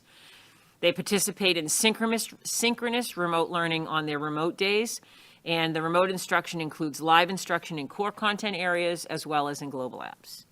And again, working with the administration, taking a look at what options might exist for us to increase in-person learning for the middle school. So we really, this is really no different as we were going through the process. We sort of all said to each other over the past 2 weeks, we feel like we're kind of back in summer and we're revisiting what do those models need to look like and what do we need to do. We said, well, let's take a look. What's all in look like for us? So full in-person learning at the middle school, what would that look like? And it would be that classes, so right now our classes range from 19 to 25 in grades 5 through 8. In order to fit into classrooms at this, the minimum distancing would range somewhere, hopefully 4 to 4.5. It might be down to 3.5 to 4.5, but we certainly could not maintain a 6-foot distancing at the middle school with that number of students in any of our, even in our larger rooms. I want to be clear, our teacher stations would remain at a 6-foot distance in all the classes, so our teachers would not be within those ranges. We would be talking about students. I wanted to note that the total enrollment for in-person students at the middle school right now is 1,205. So typically our middle school average is around 1,450, but we do have a number of students in Remote Learning Academy. Students that are remote would be allowed to remain remote. So we're looking at really how would we plan for 1,200 students. Our feasibility study, I mentioned that earlier in my report. We completed our feasibility study, and the cafeteria at the middle school can seat 88 students at 6-foot distancing, an additional 80 in the gym, and I said times 2 in the cafeteria with 20 in each makerspace. So the estimate is that 376 students per lunch could be served. So with 1,200 students, even if we max out every space, we have a minimum of 3 lunches that we would have to figure out going forward. So we looked at option 2, what would happen if we just added an additional in-person day on Wednesdays. This would increase the number of days in person for all students, 1 additional day every other week. Wouldn't make much, that wouldn't have a lot of flurry around a lot of other changes. And then finally, option 3, what if we were to lengthen the school day within the cohort model that we have right now? Again, same questions around the cafeteria capacity, except for that now we would only have half of the students in, so we would be serving. And I would say more than half, because some students do attend all 4 days. So, excuse me, that number is probably more like 700. One of the other issues that we would need to address is that it would decrease the live opportunity for whole group learning. On the Wednesdays, they have team times right now where the whole group is together, as well as the remote afternoon sessions. So these are just things that we're all, as we go through this process, we're thinking about all of the different things that we need to acknowledge. And then finally, the high school. So currently, our high school students attend school by cohort on a 3-day cycle from 8:15 to 11:50. The students also participate in synchronous remote learning on their remote days and for 2 hours in the afternoon. So the remote students are participating in live stream instruction throughout the day, as I mentioned. So all students are attending all of their classes every day, either in person or through a live stream, as well as on their remote days, they get the additional 2 hours in the afternoon. And again, working with the high school administration, we've been bandying about a lot of different ideas, as well as looking at room capacity and feasibility in a variety of models. So we start with the full in-person option. What would that look like?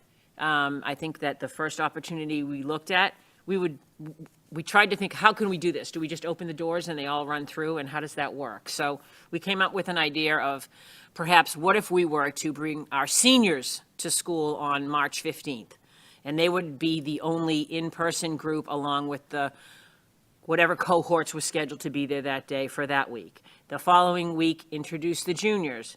And we would be able to take stock along the way. How is it working? We could slow it down if we needed to, as we go forward. Sophomores on the 29th, freshmen on the 5th. That would bring us to having all of our high school students in school by April vacation.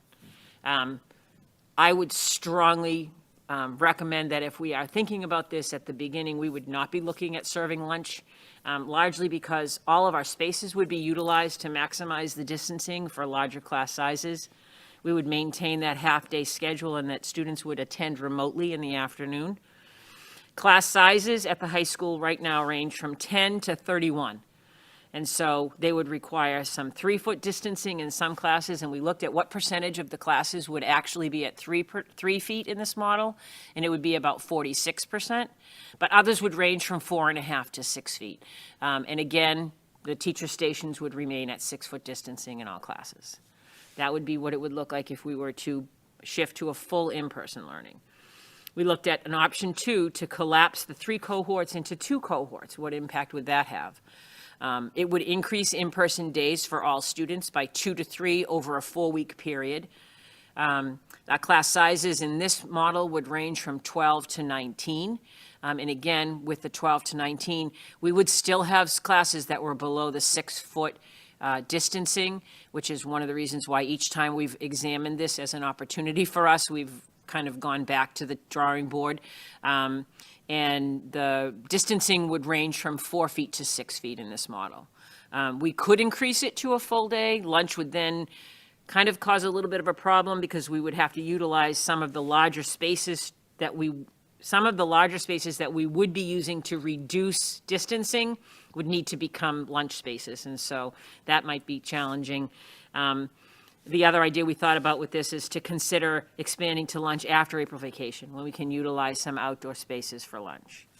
And then we considered option 3 as well, to lengthen the school day within this current 3 cohort model that we have.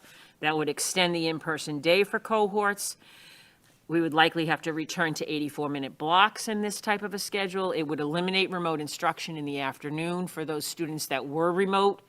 However, lunch could be accommodated in utilizing, with less, we would need to utilize less alternative spaces because the class sizes would be lower. All of these models may require some staffing increase, and largely that was around supervision for lunch and that sort of thing. So, I think whenever we talk about increasing in-person learning, These also are recommendations from that CDC report that came out.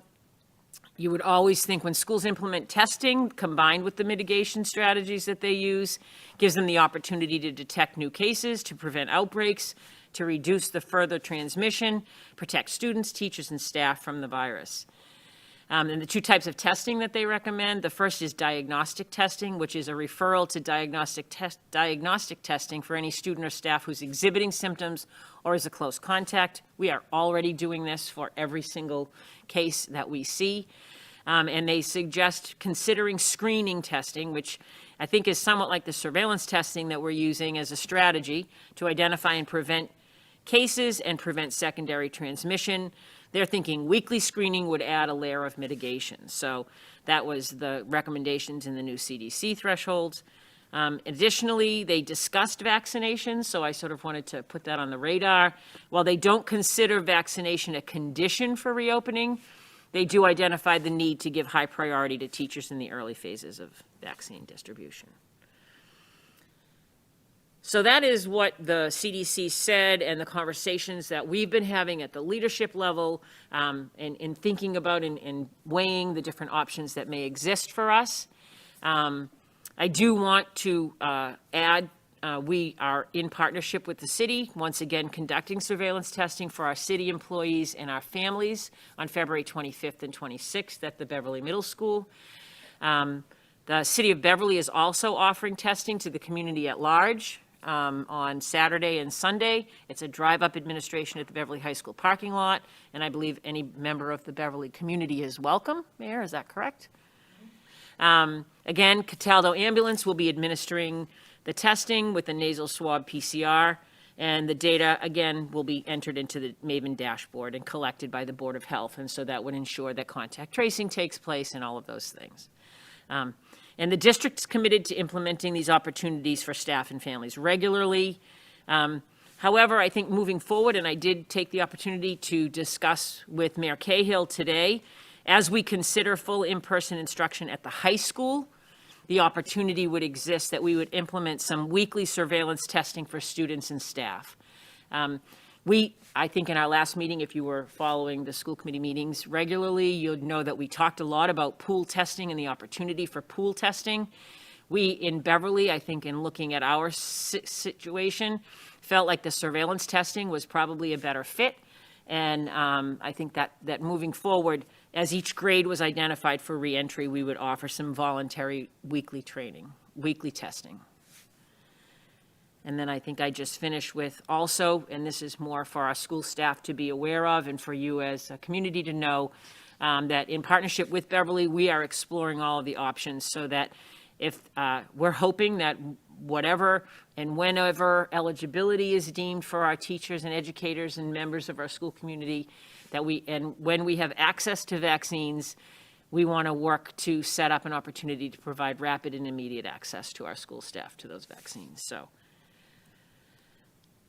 that is what I have to share on reopening. I don't think that I'm looking for decisions. I would love to field any questions that anyone has, but I certainly wanted to give you an update as to what we've been thinking about, talking about, and doing as we go. Thank you, Dr. Chorchak. Mayor Cahill, I saw your hand first. Thanks, Madam President. Just to follow on that second to last point about testing, since some people will see that and say, oh, the city's offering testing this weekend, we're putting that out mid to late morning tomorrow with it. That's okay. Twice I've done that to you. But if anybody says, no, where is it?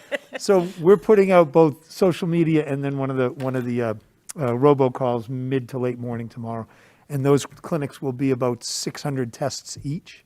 Of course, they're not, and everybody wants to talk about vaccines. This is tests. Yeah, So COVID testing, yes. it'll when people get the phone call, they say, oh. So just for the record, that's the second But that's time this good. week that I've jumped ahead of the mayor and announced something that he hadn't done yet, so I'm sorry about that. Getting stuff done. I know. Thank you. Do we have, okay, Mr. Mulady. I do. Thank you very much. So I know, Dr. Chorchak, you're not looking for any sort of decision tonight, but Yeah. I have a couple of questions, and one question was, based on those slides, is there any preferred model of those options that you and your team have explored? So it sounded like, and maybe I misinterpreted your words, that for the BHS option 1, I seem to get like a positive vibe on that, but not Yeah. to put you and your Yeah, team on so- the spot, so- but maybe when it's time for No, us it's a to- great question, and honestly, I think we have spent, and Mrs. Taylor is here tonight, and I have spent many hours with the high school administration team over the last couple of weeks thinking about and talking about this. I think that you get to a point where if you're going to go below 6, the decision is, do we believe 3 feet is the right number, or do we believe 6 feet is the right number? If we believe 6 feet is the number, then none of the options except for option 3 will work. If we don't, well, then now that's a different conversation. And, at this point in time, I will tell you that Mrs. Taylor and her team have expressed the desire, particularly around some of our seniors, who literally have 5 or 6 weeks of school left before we go into that fourth quarter when they're out doing their REACH internship, to get them back in school. We acknowledge and understand, and I haven't received as many emails apparently as I've heard that maybe you have, but that the community is concerned, we're concerned, we want to do whatever we can, and we want to make sure that we have the ability to provide the safety measures that we can, but we also don't want to be so cautious that we take away the opportunity for kids to do something that they can and should be doing at this time. So I don't know if that gave you a hint or. That was helpful, and I have a few more. Yeah. So I was wondering if at some point, if we know of any staff members who may have gotten the vaccine already because of where they fall in. I don't know if that's. I don't have personal knowledge of that. I think I have heard anecdotally that perhaps they might have been I think a couple of that might have been veterans, because I think the veterans have been offered opportunities to get some of that. And Okay. I've been sharing that information with them. But I would say a resounding no. We really have not started the process of vaccinating our teachers at We this don't point. often hear a resounding no from you, so thank you. That was strong words. I appreciate the, one of the things that was mentioned at the co-PTO meeting last night by Ms. Sweeney is that we're embracing our outdoor spaces, and I think that's important for us to keep in mind as we move forward. And it's really, I think, changing the way that we look at schools and our footprints. At some point, can we get a rough estimate about what the cost could be to run some of those models? And then my final 2 questions, I guess you can combine them, is if we would be able to, as a school committee, have an idea about student and family interest and staff input. Great. I think what we did over the summer was very useful for me personally in getting an idea about this is where the demand is coming from, not just from the emails that we got. I'm not trying to dismiss those, but hearing from people who might normally not reach out to us. And just like personally, my kids at Hannah got their 100-day assignment, and it really gave me pause. Like, we made it 100 days. Yeah. And I really want to thank, people in this body and the people who emailed me and all of us and challenged, me specifically to face my fears and listen to the science. So I think we've come a long way, and I think, we seem to have some sort of like rough blueprint of how we can get more students safely into the building. But I would be very interested for my own curiosity to hear what the staff input is on this, as well as from the. Yeah, so I think I pulled 2 good questions out of your statement, and I think the first is the input from the community, and Dr. Flaherty is already working on putting together a survey that's going out to families that asks, because there are, it's a shift, and so we want to, get the input and hear what concerns are, or how this sort of falls with the community, as well as the staff. Surveying staff is different. There's some rules around that in terms of units and things like that. Second is the cost. And so, yes, we would be looking at, and I did mention in a couple of the options that we would require some more staffing to do some of these things. But we do have some of the relief funding that we have available that we would be able to apply. We have ESSER money that we still have that was, specifically designated for this. And so I think we, in terms of the costs, we will certainly outline for you what those costs would be. But I think Jean's pretty comfortable right now that whatever costs that we have, we would be able to work through at this time. So, and I will say that the cost for the testing would be probably a combined effort between the schools and the city. So don't want to let everyone know that we're working in partnership on that as well.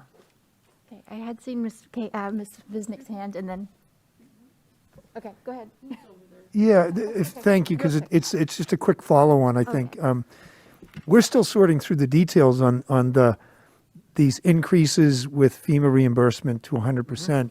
But, let's dig into that together, our team at City Hall with Ms. Sherburne and you, because it's conceivable, right? We're told that school reopening costs, right, or in our case, further opening, right, are meant to be 100% FEMA reimbursable. So with some of what you're showing us, these additional costs may be costs that we can reasonably find to be reimbursable, either 75 or 100%. Yeah, I think you would need to be probably in the throes of all of the decisions that are being made at the state and federal level around money, but there's never been a year, allocating funding and resourcing and identifying opportunities to utilize resources that are eligible for certain kinds of reimbursement or whatever. It's been quite an interesting year of pulling that all together.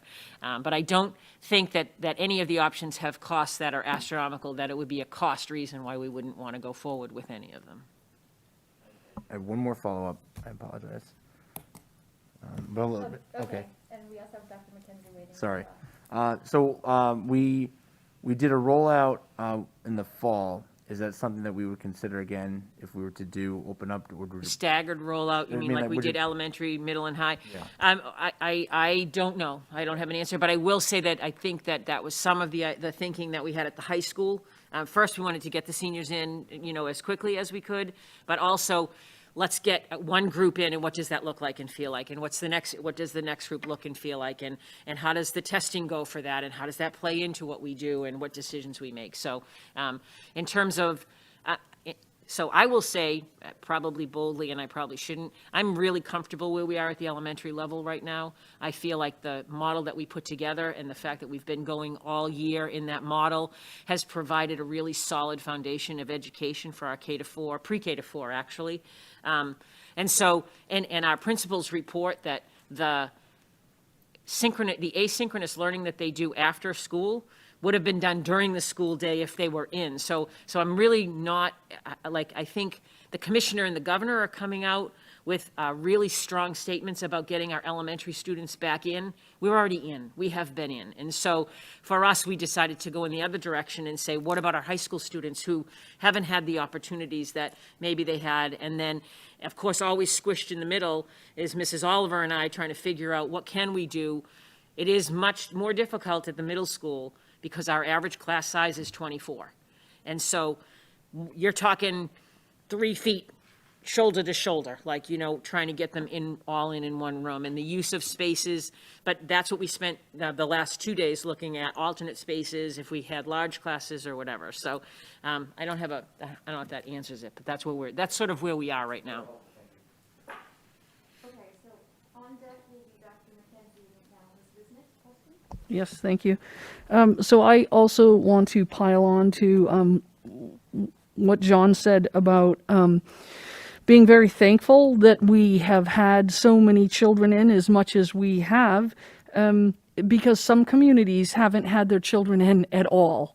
And I have a sophomore at home, and he wants to be in more, and I want him in more, but I also want to just say that, comparatively speaking, I think that this body did an incredible job. Administration has done an incredible job. And when we look at the data that you put up earlier, Dr. Trocheck, the fact that we can say we clearly have followed our mitigation strategies incredibly well, to the point where we maybe have one, or even if we say we likely have one in-school transmission, that's fantastic. From a science point of view, I am absolutely concerned because our mitigation strategies have been high, right? We put our bar high. So we have mostly 6 feet distancing. So, and going back to the beginning of the year and all the concerns that I raised at the beginning of the year about the air quality and about what our staff wanted to do, I personally have an incredible, as much as I want my son, I desperately want my son to be able to go to school. I can't, excuse me. I have a hard time with the governor saying you need to put your kids back in school and not prioritizing teachers to be vaccinated. So I am working on a resolution that I hope to bring forward to this group to say our teachers should be prioritized. But short of that, what else can we do, if anything, as a community? Because we stand here all the time and say how incredible our teachers are, but we're not treating them that way right now. I don't think we're treating them that way by asking them to go back in with 30 children in their classroom and not giving them the vaccine.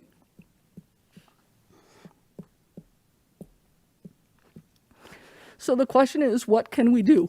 What can we as a body or us as a community do to try to change that?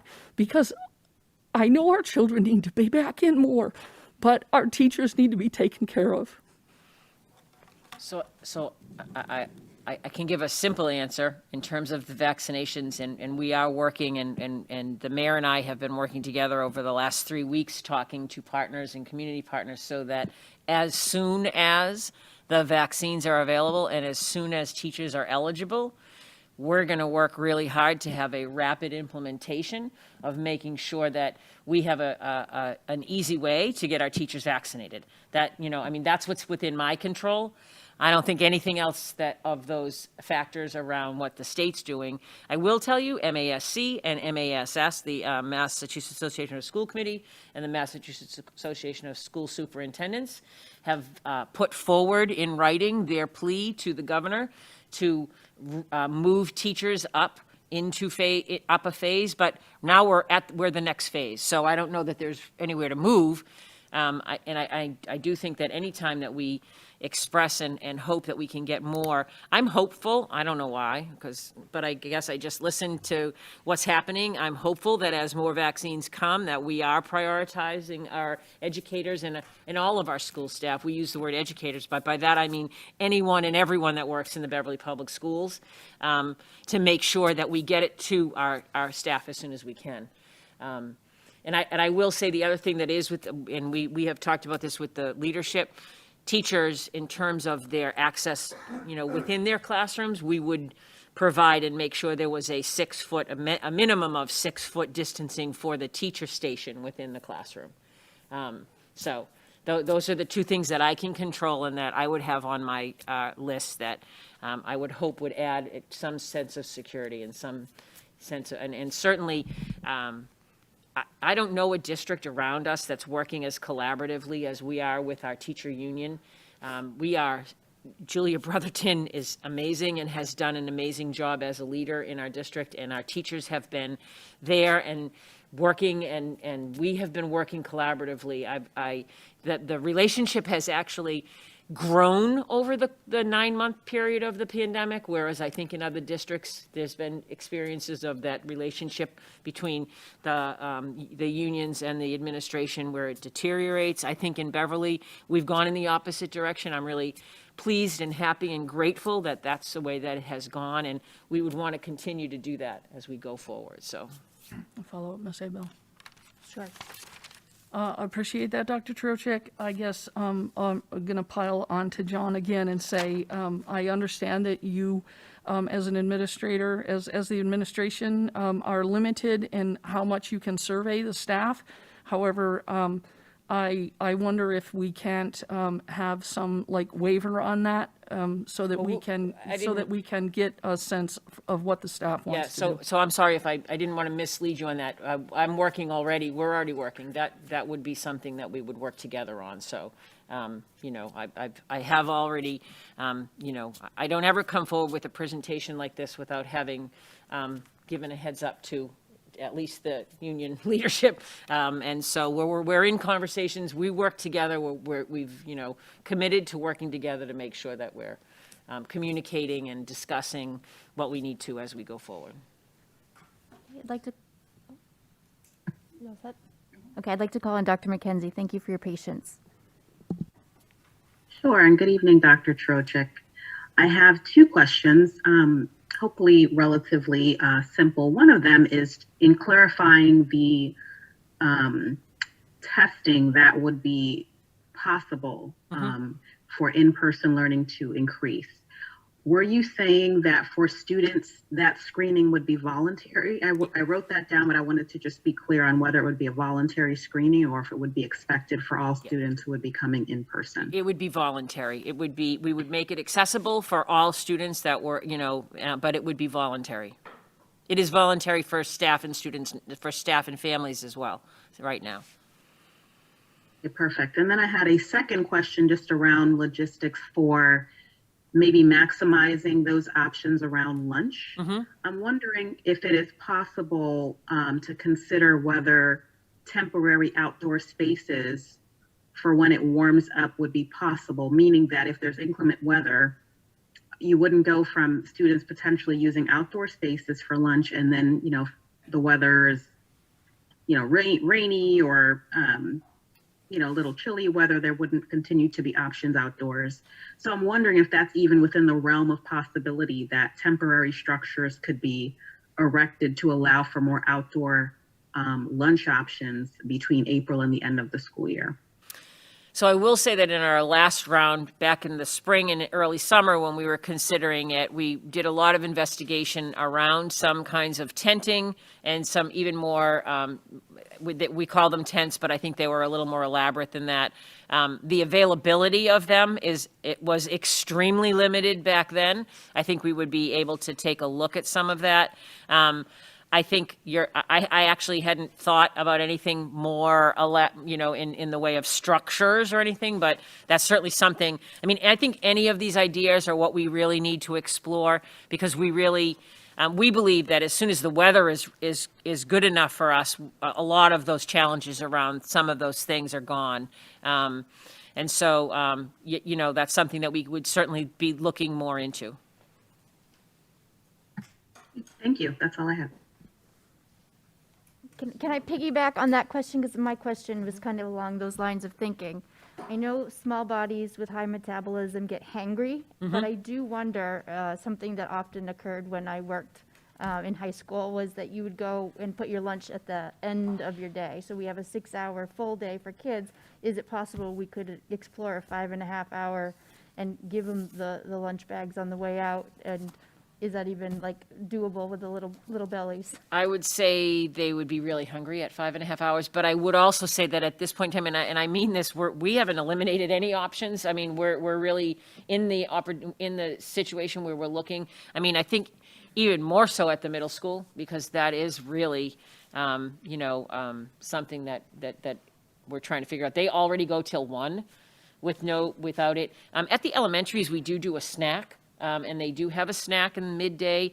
Again, honestly, I haven't, as much as we know what a challenge lunch is, I don't think we've explored all the possibilities. I think we need to sit with Christina and think about that. And my go-to is to bring my 7 principals back in and let them have at it because they're the ones that came up with the full day, the full 5 days in elementary. And, when Betty and her team meet, they come up with lots of ideas that I haven't thought of. So I think we said, let's figure out where we're going to go and then let's continue to pick it apart and see what we can find out. And I'm sure the teachers will have more input too. So we can always, the elementary and middle and high school teachers know their buildings and their structures well too. So I'm sure we'll get some ideas from them as well. Mayor Cahill? Thank you, Madam President. So Dr. Trochik, having looked at all of that, and I know that I'm saying something that everybody believes, right? We all care about every staff person and every student. And with all that said, let me just ask you about the seniors for a minute, because you did say something that I was thinking. Because of our internship program, the seniors are really done with classes at April vacation, correct? And the sentiment of trying to get our seniors back in school more for the last several weeks of their Beverly Public School career is something that really resonates with me. So if everything fell the way it needed to, what would be kind of for that group of kids, what would be your hope for when to put them back into the building? I say put them back, you know what I'm saying? Yeah, so, I mean, I think our reasonable date is March 15th. You know, we actually started on March 8th and said, could we do it? I think the challenge is making sure that we have a testing, because I really do believe that the testing is paramount to making sure that we do it safely. And so being able to arrange and have an opportunity to do that testing for them on like the 12th, you know, so that there's time for the results to come back and there's time for, you know, everybody to know it's coming and plan and be ready to do it. So I think the 15th is the date that we were pretty much looking at for that, if in fact we could do it again. Okay. So I've been kind of, it's all been turning here and doing the math and thinking about this. And recognizing that there are a lot of pieces that are sorting. And I also think there are a lot of pieces that are sorting themselves at the state level too. So quite frankly, yes. And I think that, you know, I think I was not surprised that the commissioner had on his mind. I was surprised at the speed at which that came out. And yet, you know, I think for it's the 100th day of school. Like, you know, I think this is what happens to us at this time of year. We all blink and the school year's over. And so I do think, you know, I think it's important to keep in mind. So I guess, you know, I don't have a crystal ball and I don't have any insights that any of us don't have. But knowing how things do kind of constantly shift and change and seeing the conviction with which the commissioner and the governor are talking about wanting more kids back in school and recognizing all that entails and understanding the whole vaccine question. I'm wondering if there may not be some movement. And so with that in mind, I know that we have meetings on the 10th and the 24th, but the 10th feels a little far away in case things start to break over the next week in a way that we can talk, you know, more definitively. So I'm wondering if it would make sense to put a meeting on the books that we may or may not need to have, but have it already there for, I guess it would be next week. So I think right? that next week we have curriculum instruction. You could push 6:30 to 7:30, and then if you needed a 7:30 meeting after, you know, we could just maybe make an adjustment to the CISL and push it up like we did tonight with the FNF. I'm just. And along those same, you know, I know we're all kind of talking with whoever we can. I think I've understood generally the prioritizations that the governor and team have laid out, and there are a lot of other subsets of people that are in that next category along with educators. And at the same time, if there's such a push and prioritization of getting kids back in school more of the time than they're in, you know, maybe we're going to see that move to push educators to the top. So I thought by the state, you know, Yeah. and if you know if that happens, then things move more quickly. Even I'm just Yep. thinking aloud. Is all I'm doing. I thought I had heard that teachers were at the first of the next phase, so I may not. Well, have but heard that from unless anyone that had something the authority to say it, though. no, but they unless may have something just said it. changes, there are 1 million plus people who need to get vaccinated first because the governor just last week said 65 and up plus 2 comorbidities. But who's to say things don't shift again? Yeah. That's Yep. what I'm kind of thinking aloud with here. And I guess the only other thing I just want to say, I think that the guidance comes and we get information and the governor and the commissioner have their opinions about what needs to happen next. And I think that it's always incumbent upon us to take the guidance and then say, this is Beverly, what's right for Beverly? What do we have to do here for our kids? And what circumstances do we have that we need to address? And I do believe that, I find it hard to believe that our seniors will be, you know, we know that our internship program is running. We know that some students have opted to stay in school and work and do project-based learning for the last few weeks, but the last opportunity for seniors to really be whole and together are come in these next 5 to 6 weeks. Betty, is that correct? You need a mic. You need to come over to a mic. students have the choice of either doing the internship, either remotely or on-site, or a project, or just remain in their classes. We're starting to pull and get that information from the seniors now. And some are opting for each option. That's what I think I heard Ms. Ferrara say yesterday, that she, to date, it's pretty evenly split. Oh, Some yes, I have mean, chosen, the numbers we have so far, yes, numbers that's we have right. so far, it's kind of like evenly spaced across the board. Thank you so much. Ms. Coelho? Yes. So with the surveys, I know we send out surveys for parents and kids all the time. Is there a way we could send out surveys to both parents and the kids to see if they are okay with a 3-foot space? That will be included in it. Recommended that we could do a 3-foot space. Yeah, that will be included in the survey. And then with the whole, And to piggyback on Rachel with Miss Abel, with the little bodies and high metabolisms, not being able to wait till the end of the day, I know, like my own first grader, some forget to take their snack bag and they end up not having a snack at school. So some kids don't have teachers like Mrs. Haynes from back in the day that was a Cheez-It monster and kept a drawer full of Cheez-Its for those that did forget snacks. Yeah. So maybe we could work with Christina Leo about after breakfast time is over and before they start serving lunch, that maybe we could deliver some snacks to each classroom in that case, if we do wait till the end of the day for the lunch. Certainly, if we're not serving lunch till the end of the day, we'll be having a lot of conversations and discussions about what we would need to do. So yeah, that's a great point. I appreciate it. Mr. Milady? Thank you. I guess this is just a comment, and I out of fear that some people may think that we're having this conversation just because of what news came from Desi and the governor. I don't know what meeting it was, Ms. Abel, but you did mention at one meeting that we would always, as a body, come back to this conversation, and that our votes that we took place weren't going to be set in stone. So I just want to remind, the good people at home that this is not a knee-jerk reaction to what happened at Beacon Hill, but something that we always talked about coming back and revisiting. It was funny because I think I said to at least 5 people, he was stealing my thunder. Here I was coming to this meeting with all of this information to share, and then, he stole my thunder. So no, I'm only kidding.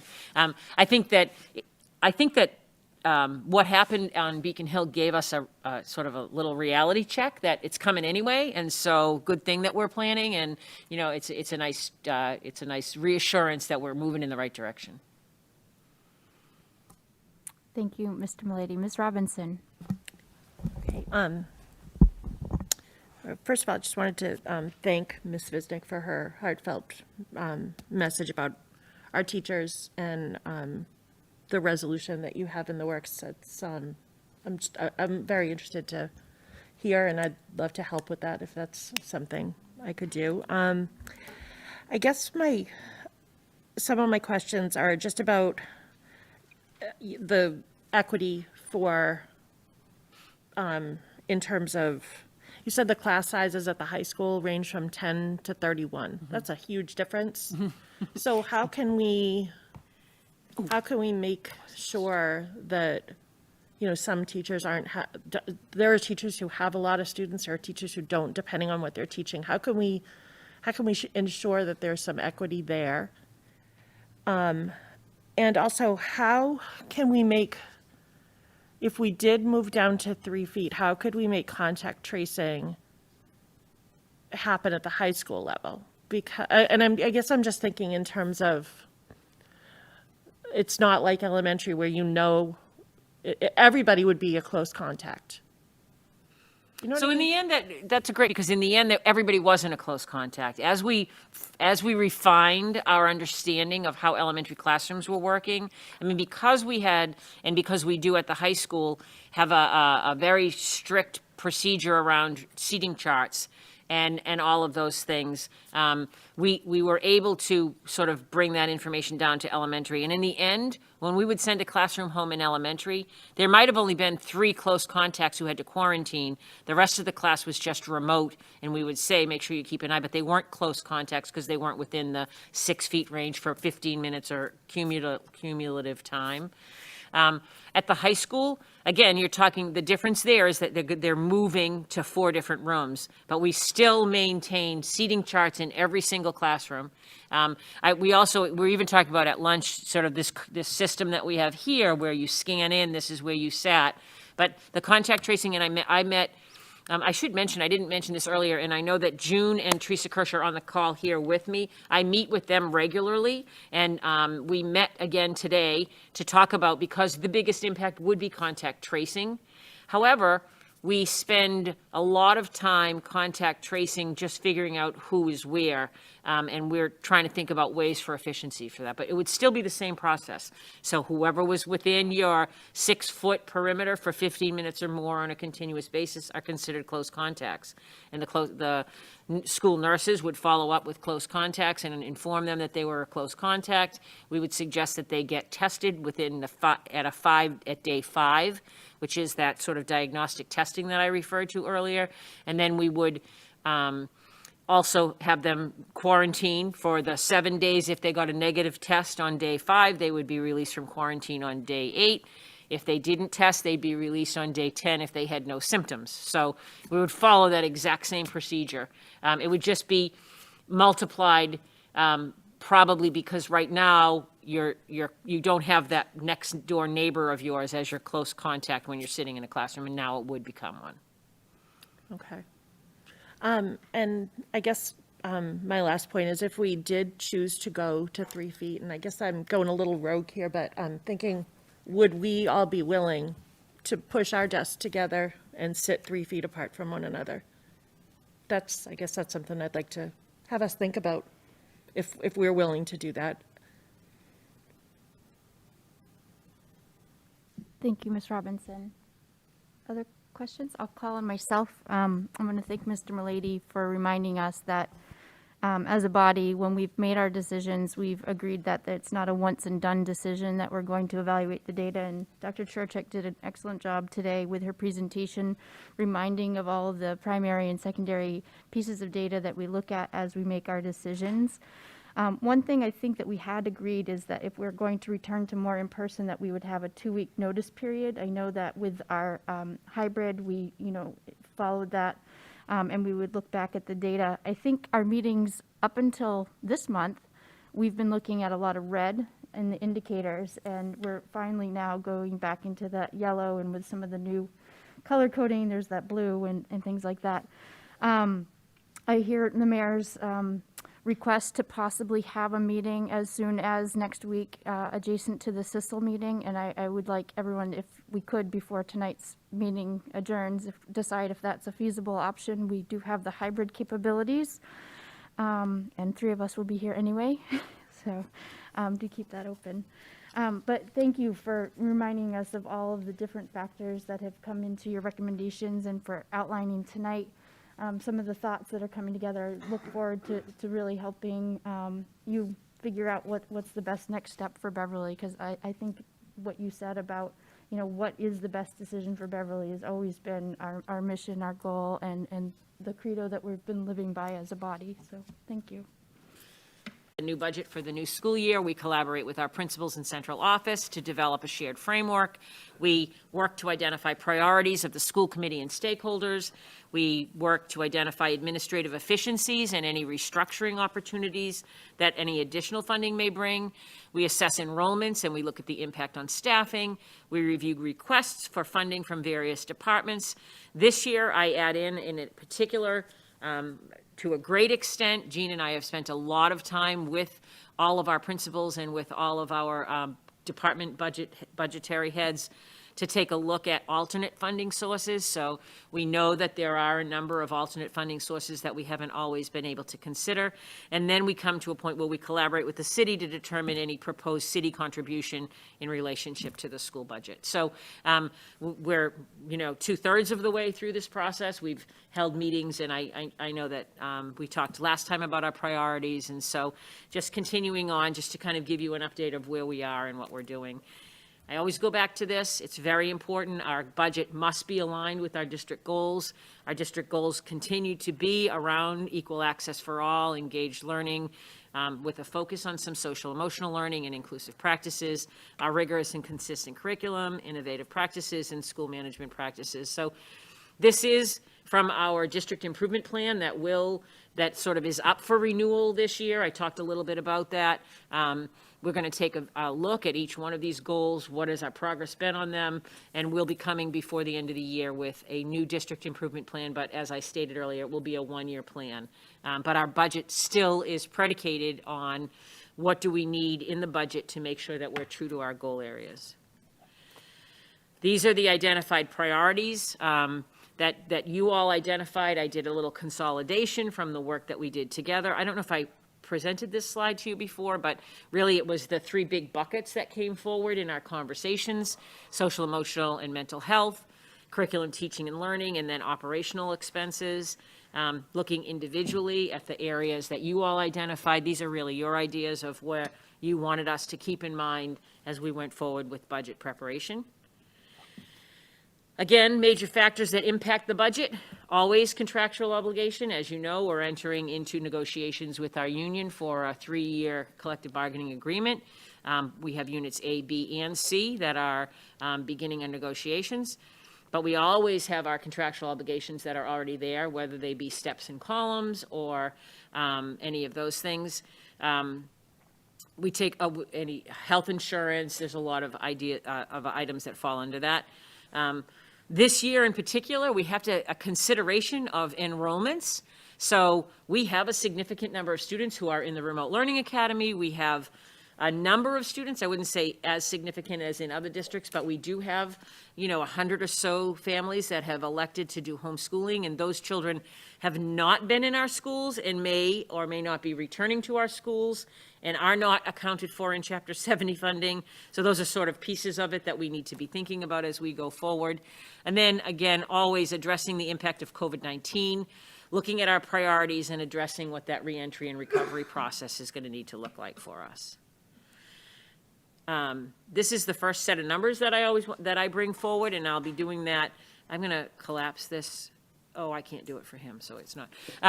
These are contractual obligations that we already know exist. So we're in negotiation for the 2022 to 24 contract, and so the COLA is a TBD at this point in time.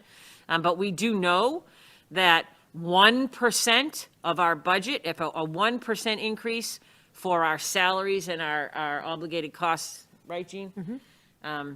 Is 468,063. So that would be what a 1% increase to those to that contract would be, and 936,126 would be a 2% increase. So that's just for you to have in your reference, knowing that these are things that we're going into.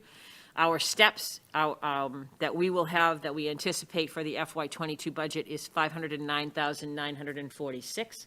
And we always, and I think ever since I've been doing this, now that I'm such a veteran, the lanes are estimated at 180, and we are pretty close to that almost every year, somewhere within $10,000 one way or the other. So, and then we typically get advice from Bryant that if we begin and think about our healthcare increase at 3%, that's a pretty safe number for us to think about as we go forward.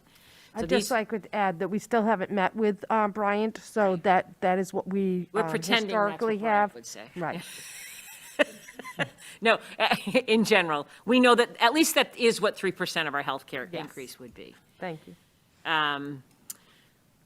It's important, I think, to just do a quick check on enrollments for you so that you can understand where we are. There's been a lot of discussion at the state level around there are many districts that are at risk because the enrollment projections that are being utilized to formulate the Chapter 70 funding for districts is based on the October 1 enrollments. And in many districts, they had a huge drop-off in enrollment at several of a lot, right? When we built our FY21 budget, when we know what our actual FY21 enrollments were, and now we have our projected FY22. We did have a decrease in first grade, you'll notice, of almost 50 students. We had minimal decreases in each grade, but we also had a pretty hefty kindergarten enrollment, so that sort of helped us recover from what we would be. So we didn't have a significant drop. We went from 1884 was our projected FY21. Our actuals were 1825. Our projected for FY22 is 1817. So we're pretty steady in terms of our enrollments at elementary. Our enrollments at middle school, similarly, they're pretty steady. We had projected 1482. We have an actual enrollment of 1459, and our projected for FY22 is 1463. And then we had a projected enrollment at high school for 1339. We ended up with 1311, but we have a projected enrollment of 1325 for FY22. So you can see we had a decrease in our enrollment in projected of about 110 students, but we are holding steady with the 4,500 that we would be receiving Chapter 70 money on to the 4,605. So that's just a quick peek at enrollments.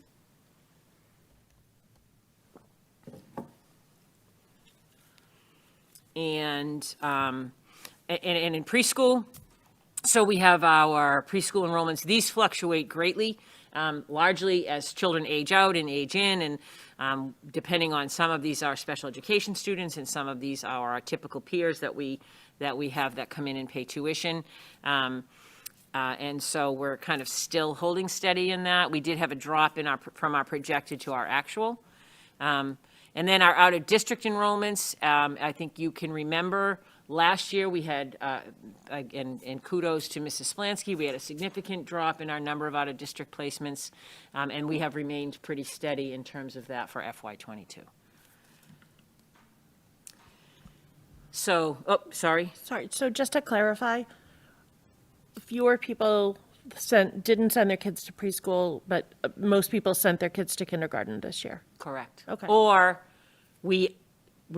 so kindergarten enrollments are really hard to project. So we sometimes just go in and say, oh, we think we're going to have 370. And so we projected the right number that showed up. I believe there are still kids that are home in kindergarten that didn't come, that we might see come in first grade.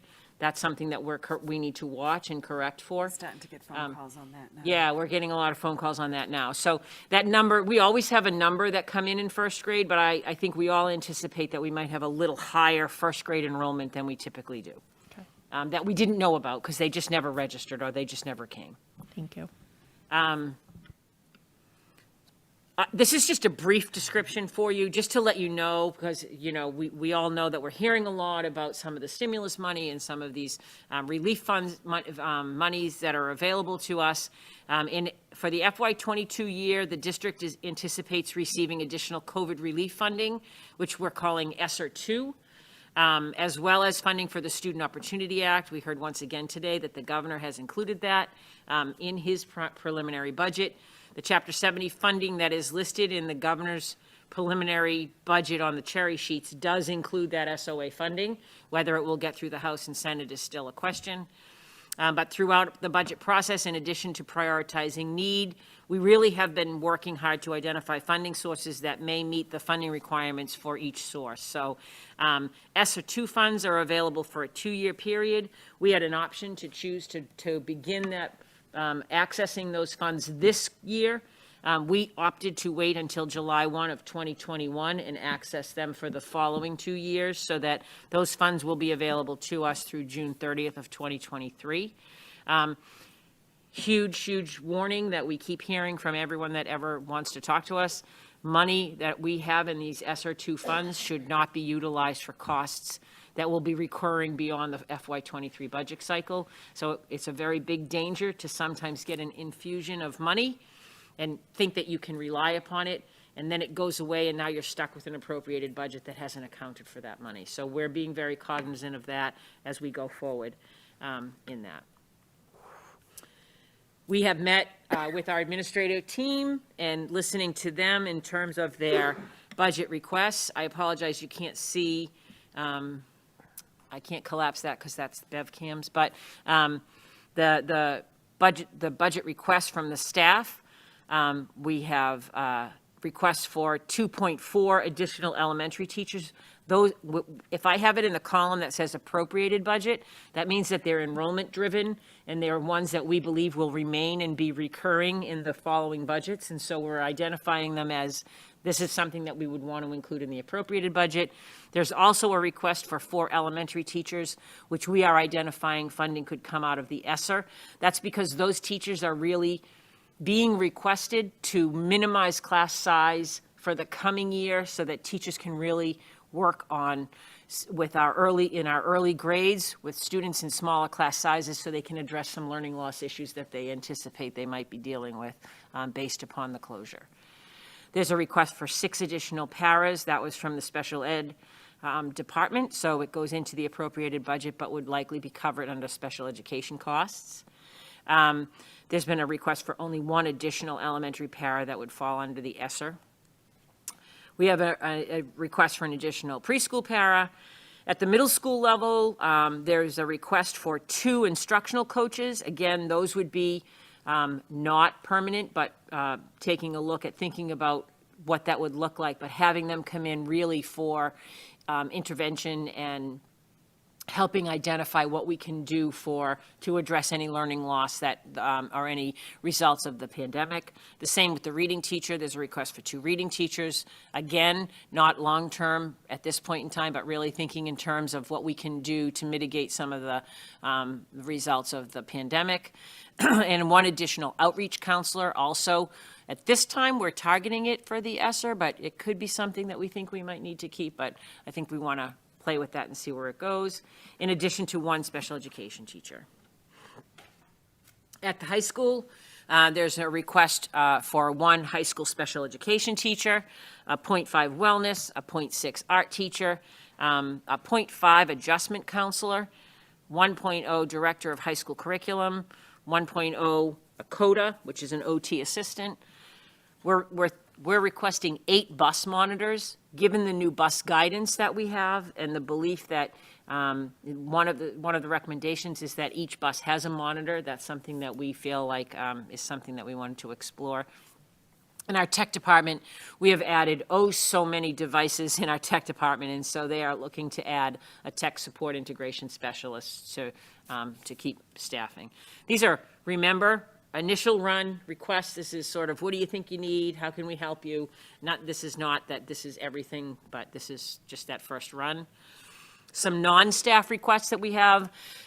Jean and I think it's important that we budget in for the Essex Tech After Dark program. We did this last year, but then received a grant, and so we did not need to use that funding. I believe we are up for another grant and have a grant opportunity, but we also believe that we need to make sure that this is in play. An increase of $50,000 for special ed transportation, and then transportation software of $22,000 that we think that we've really been working hard investigating how we can improve efficiencies around some of the transportation. And then I left the technology at to be determined because we're still working with the tech department around a sustainability plan and what those costs might be. Mayor Cahill, did you have a question? Go ahead. Oh. Go ahead, Mayor Cahill. Oh, do you want to wait then and you can get them at the end? I'll wait. Okay. How much is that After Dark one? So the After Dark, I have 120,000 in there, and so that is a very placeholder number right now. Because there's many different questions that we have, whether Chapter 74 money is going to come through for that, whether the grant money is going to come through, what the total costs are going to be. So, but we felt like it was important to put a place marker somewhere. We just didn't want to forget about it. So that brings us to, just to recap, our FY21 city contribution was $53,160,375,000. Our Chapter 70 funding came through in FY '21 at $10,125,430, which gave us a final budget appropriation for the FY '21 school budget of $63,285,805. As I said before, we have not yet had the opportunity to sit with the mayor and Bryant to talk about the city contribution, so right now I have that as a TBD.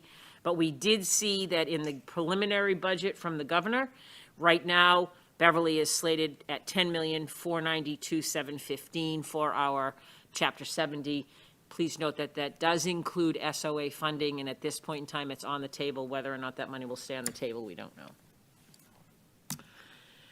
Where are we in the legislative process? So we know what our FY '21 Chapter 70 funding was. We know that the governor has proposed a slight incremental increase to that of $367,285. Again, that includes SOA, so whether that is the SOA number or not, we're still working on figuring that formula out. So that's where we are. We still are waiting to see what will happen in the House, what will happen in the Senate, and at that time, we'll then know our final Chapter 70 number. So that's what I got. I have a feeling Mayor Cahill has a boatload of questions. Okay, thank you, Madam President. So first, could you clarify? Yes. How is the state counting this year's enrollment for next Yes. year's Chapter 70? Yep. So with Chapter 70 funding, it comes a year later, right? So we report our enrollments. It's called the October 1 reporting. In October 1 of 2019, we said we had this many students. October 1 of 2020, we said we had this many. That was reported, and our FY '22 Chapter 70 funding is predicated on the year before's October 1 money.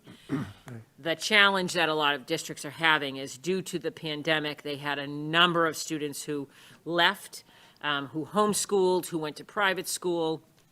And so their fear is that if you're a smaller district in particular, and you had a huge loss of enrollment, you're trying to work off of a much smaller number in Chapter 70 than you would have been. There was a push for the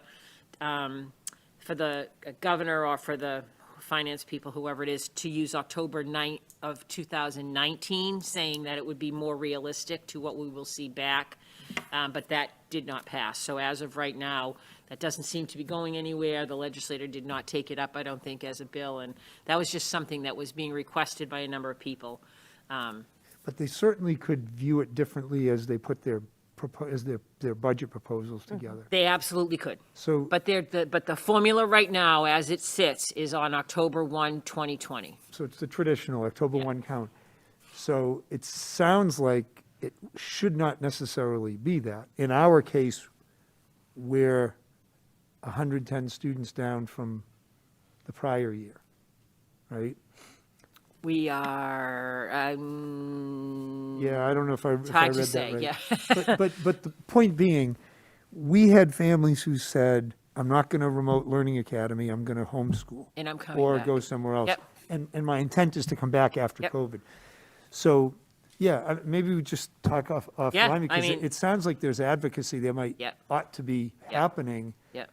district by district, community by community, around, making some different calculation for that we've count. Because been- it sounds like it's going to hurt everybody. Yes, and we have, as a superintendent's community, done that.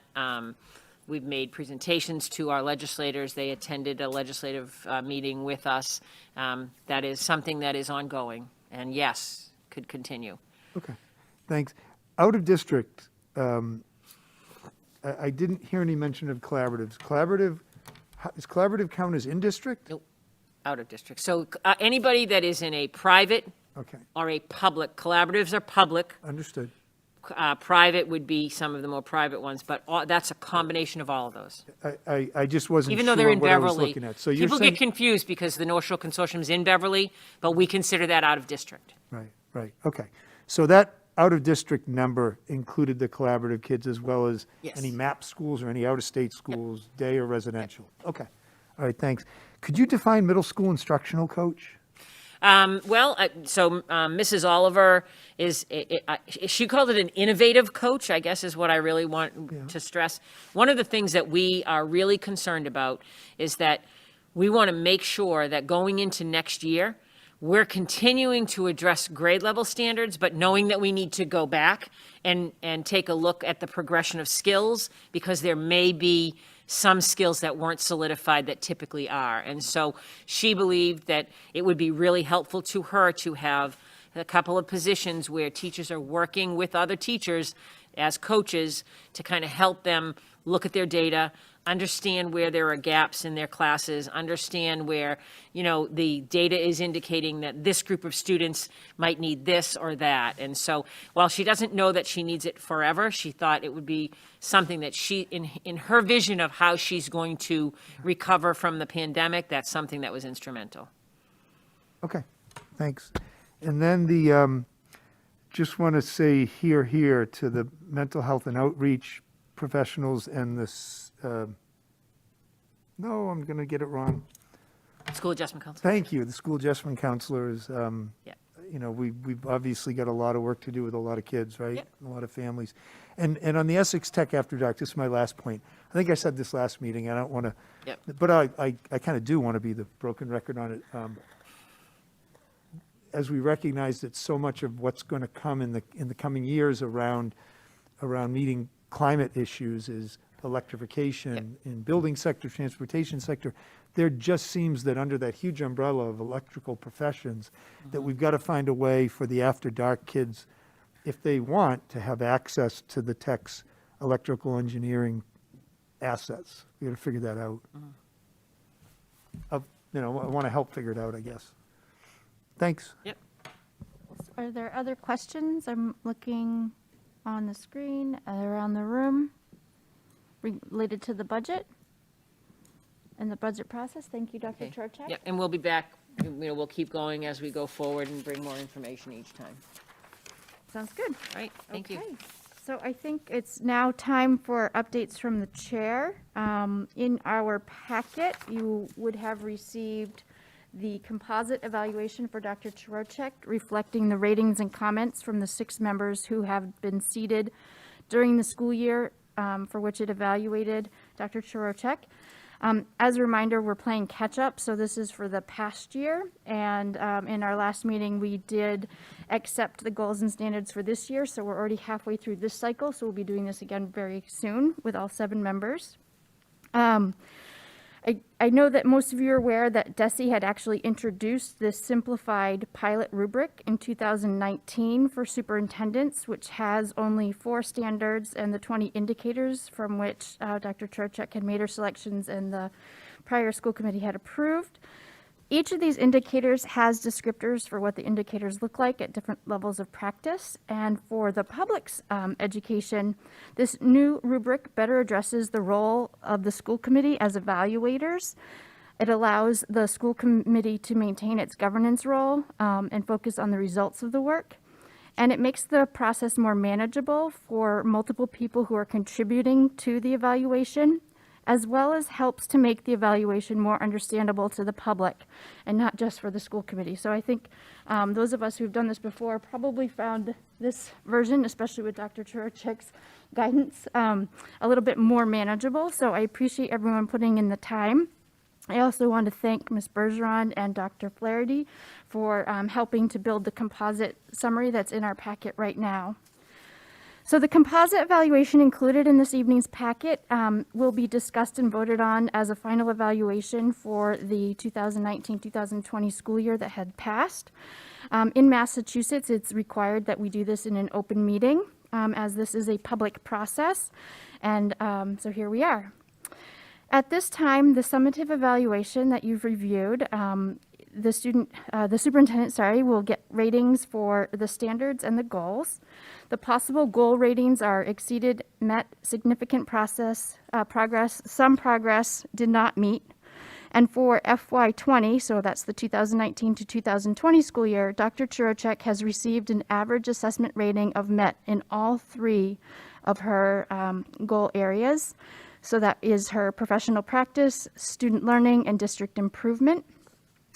From the members, we saw most of the ratings were met, with 2 exceeded on the professional practice goal, 1 on significant progress, and 1 exceeded in the student learning goal. And in the district improvement goal, 1 exceeded. So therefore, in summary, the goals have been rated with a met. And the possible standards ratings are exemplary, proficient, needs improvement, and unsatisfactory. For the FY20, which again is 2019 through 20 school year, Dr. Churchick received an average assessment rating of proficient on the 4 standards of instructional leadership, management and operations, family and community engagement, and professional culture. In the standards, she received mostly proficient ratings from the members, with a few members selecting exemplary on the first 3 standards, and therefore the average standard will be rated as a proficient. Comments in the evaluation are required when a superintendent is marked either as exemplary, needs improvement, or unsatisfactory.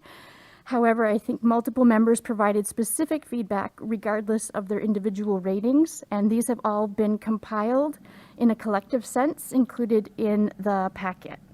So before I make a motion to accept and put on file the evaluation, I'm wondering if there's any clarifying questions that the school committee might have at this time.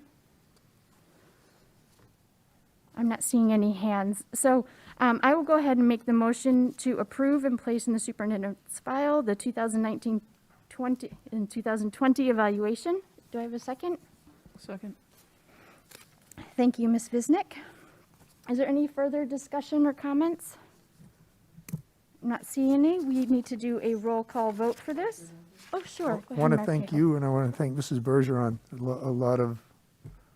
And Dr. Oh, Flaherty. sorry, and Dr. Flaherty, all of you who. Donna did most of it. Who did all of the gathering and making it all make sense. Thank you. Thank you, thank you. Okay, so with that motion in a second, we'll start the roll. Mayor Cahill, Yes. Ms. Coelho, Yes. Dr. McKenzie, Yes. Ms. Robinson, Yes. Mr. Milady, Yes. Ms. Visnick, Yes. Ms. Abel, yes. Okay. One done. We All right, caught up thank on you very that, much. and I we're appreciate it. halfway into the next one, so we'll be doing this again soon. Thank you. Okay, next, in our packet, we received a copy of a letter from the Commonwealth of Massachusetts Attorney General. I just wanted to state for the record that this letter dated February 18th, 2021 from the Attorney General's office provides notice to our body that the complaint received on August 10th, 2020 is being closed as an informal action, as the finding was that the body did not violate the open meeting law related to our August 6, 2020 meeting. Since all of the details are spelled out in the AG's investigation and review letter, I won't read that here, but I just wanted to close the loop since this had been outstanding for a while. It was distributed in the packet and is now part of our open records, so we can move on unless there are any questions from the body. Okay. Our next item is just some updates and reminders. As we just discussed, next week is our CISL meeting. We will look to potentially also post a committee of the whole if people can check their calendars before we leave here tonight.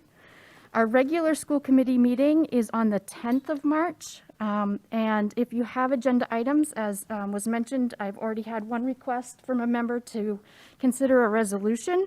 But if there are any agenda items, it's imperative that we have those to post by the 4th of March, so next Thursday, if there's anything in addition to the topics we've already outlined.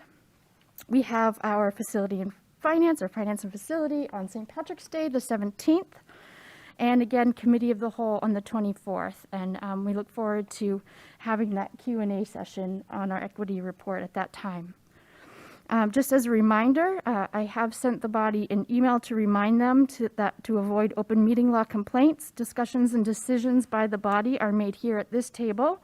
As always, if there is a topic that you'd like to add to the agenda, you can ask Dr. Churchick individually, or you can ask myself as chair in advance of our meeting posting times.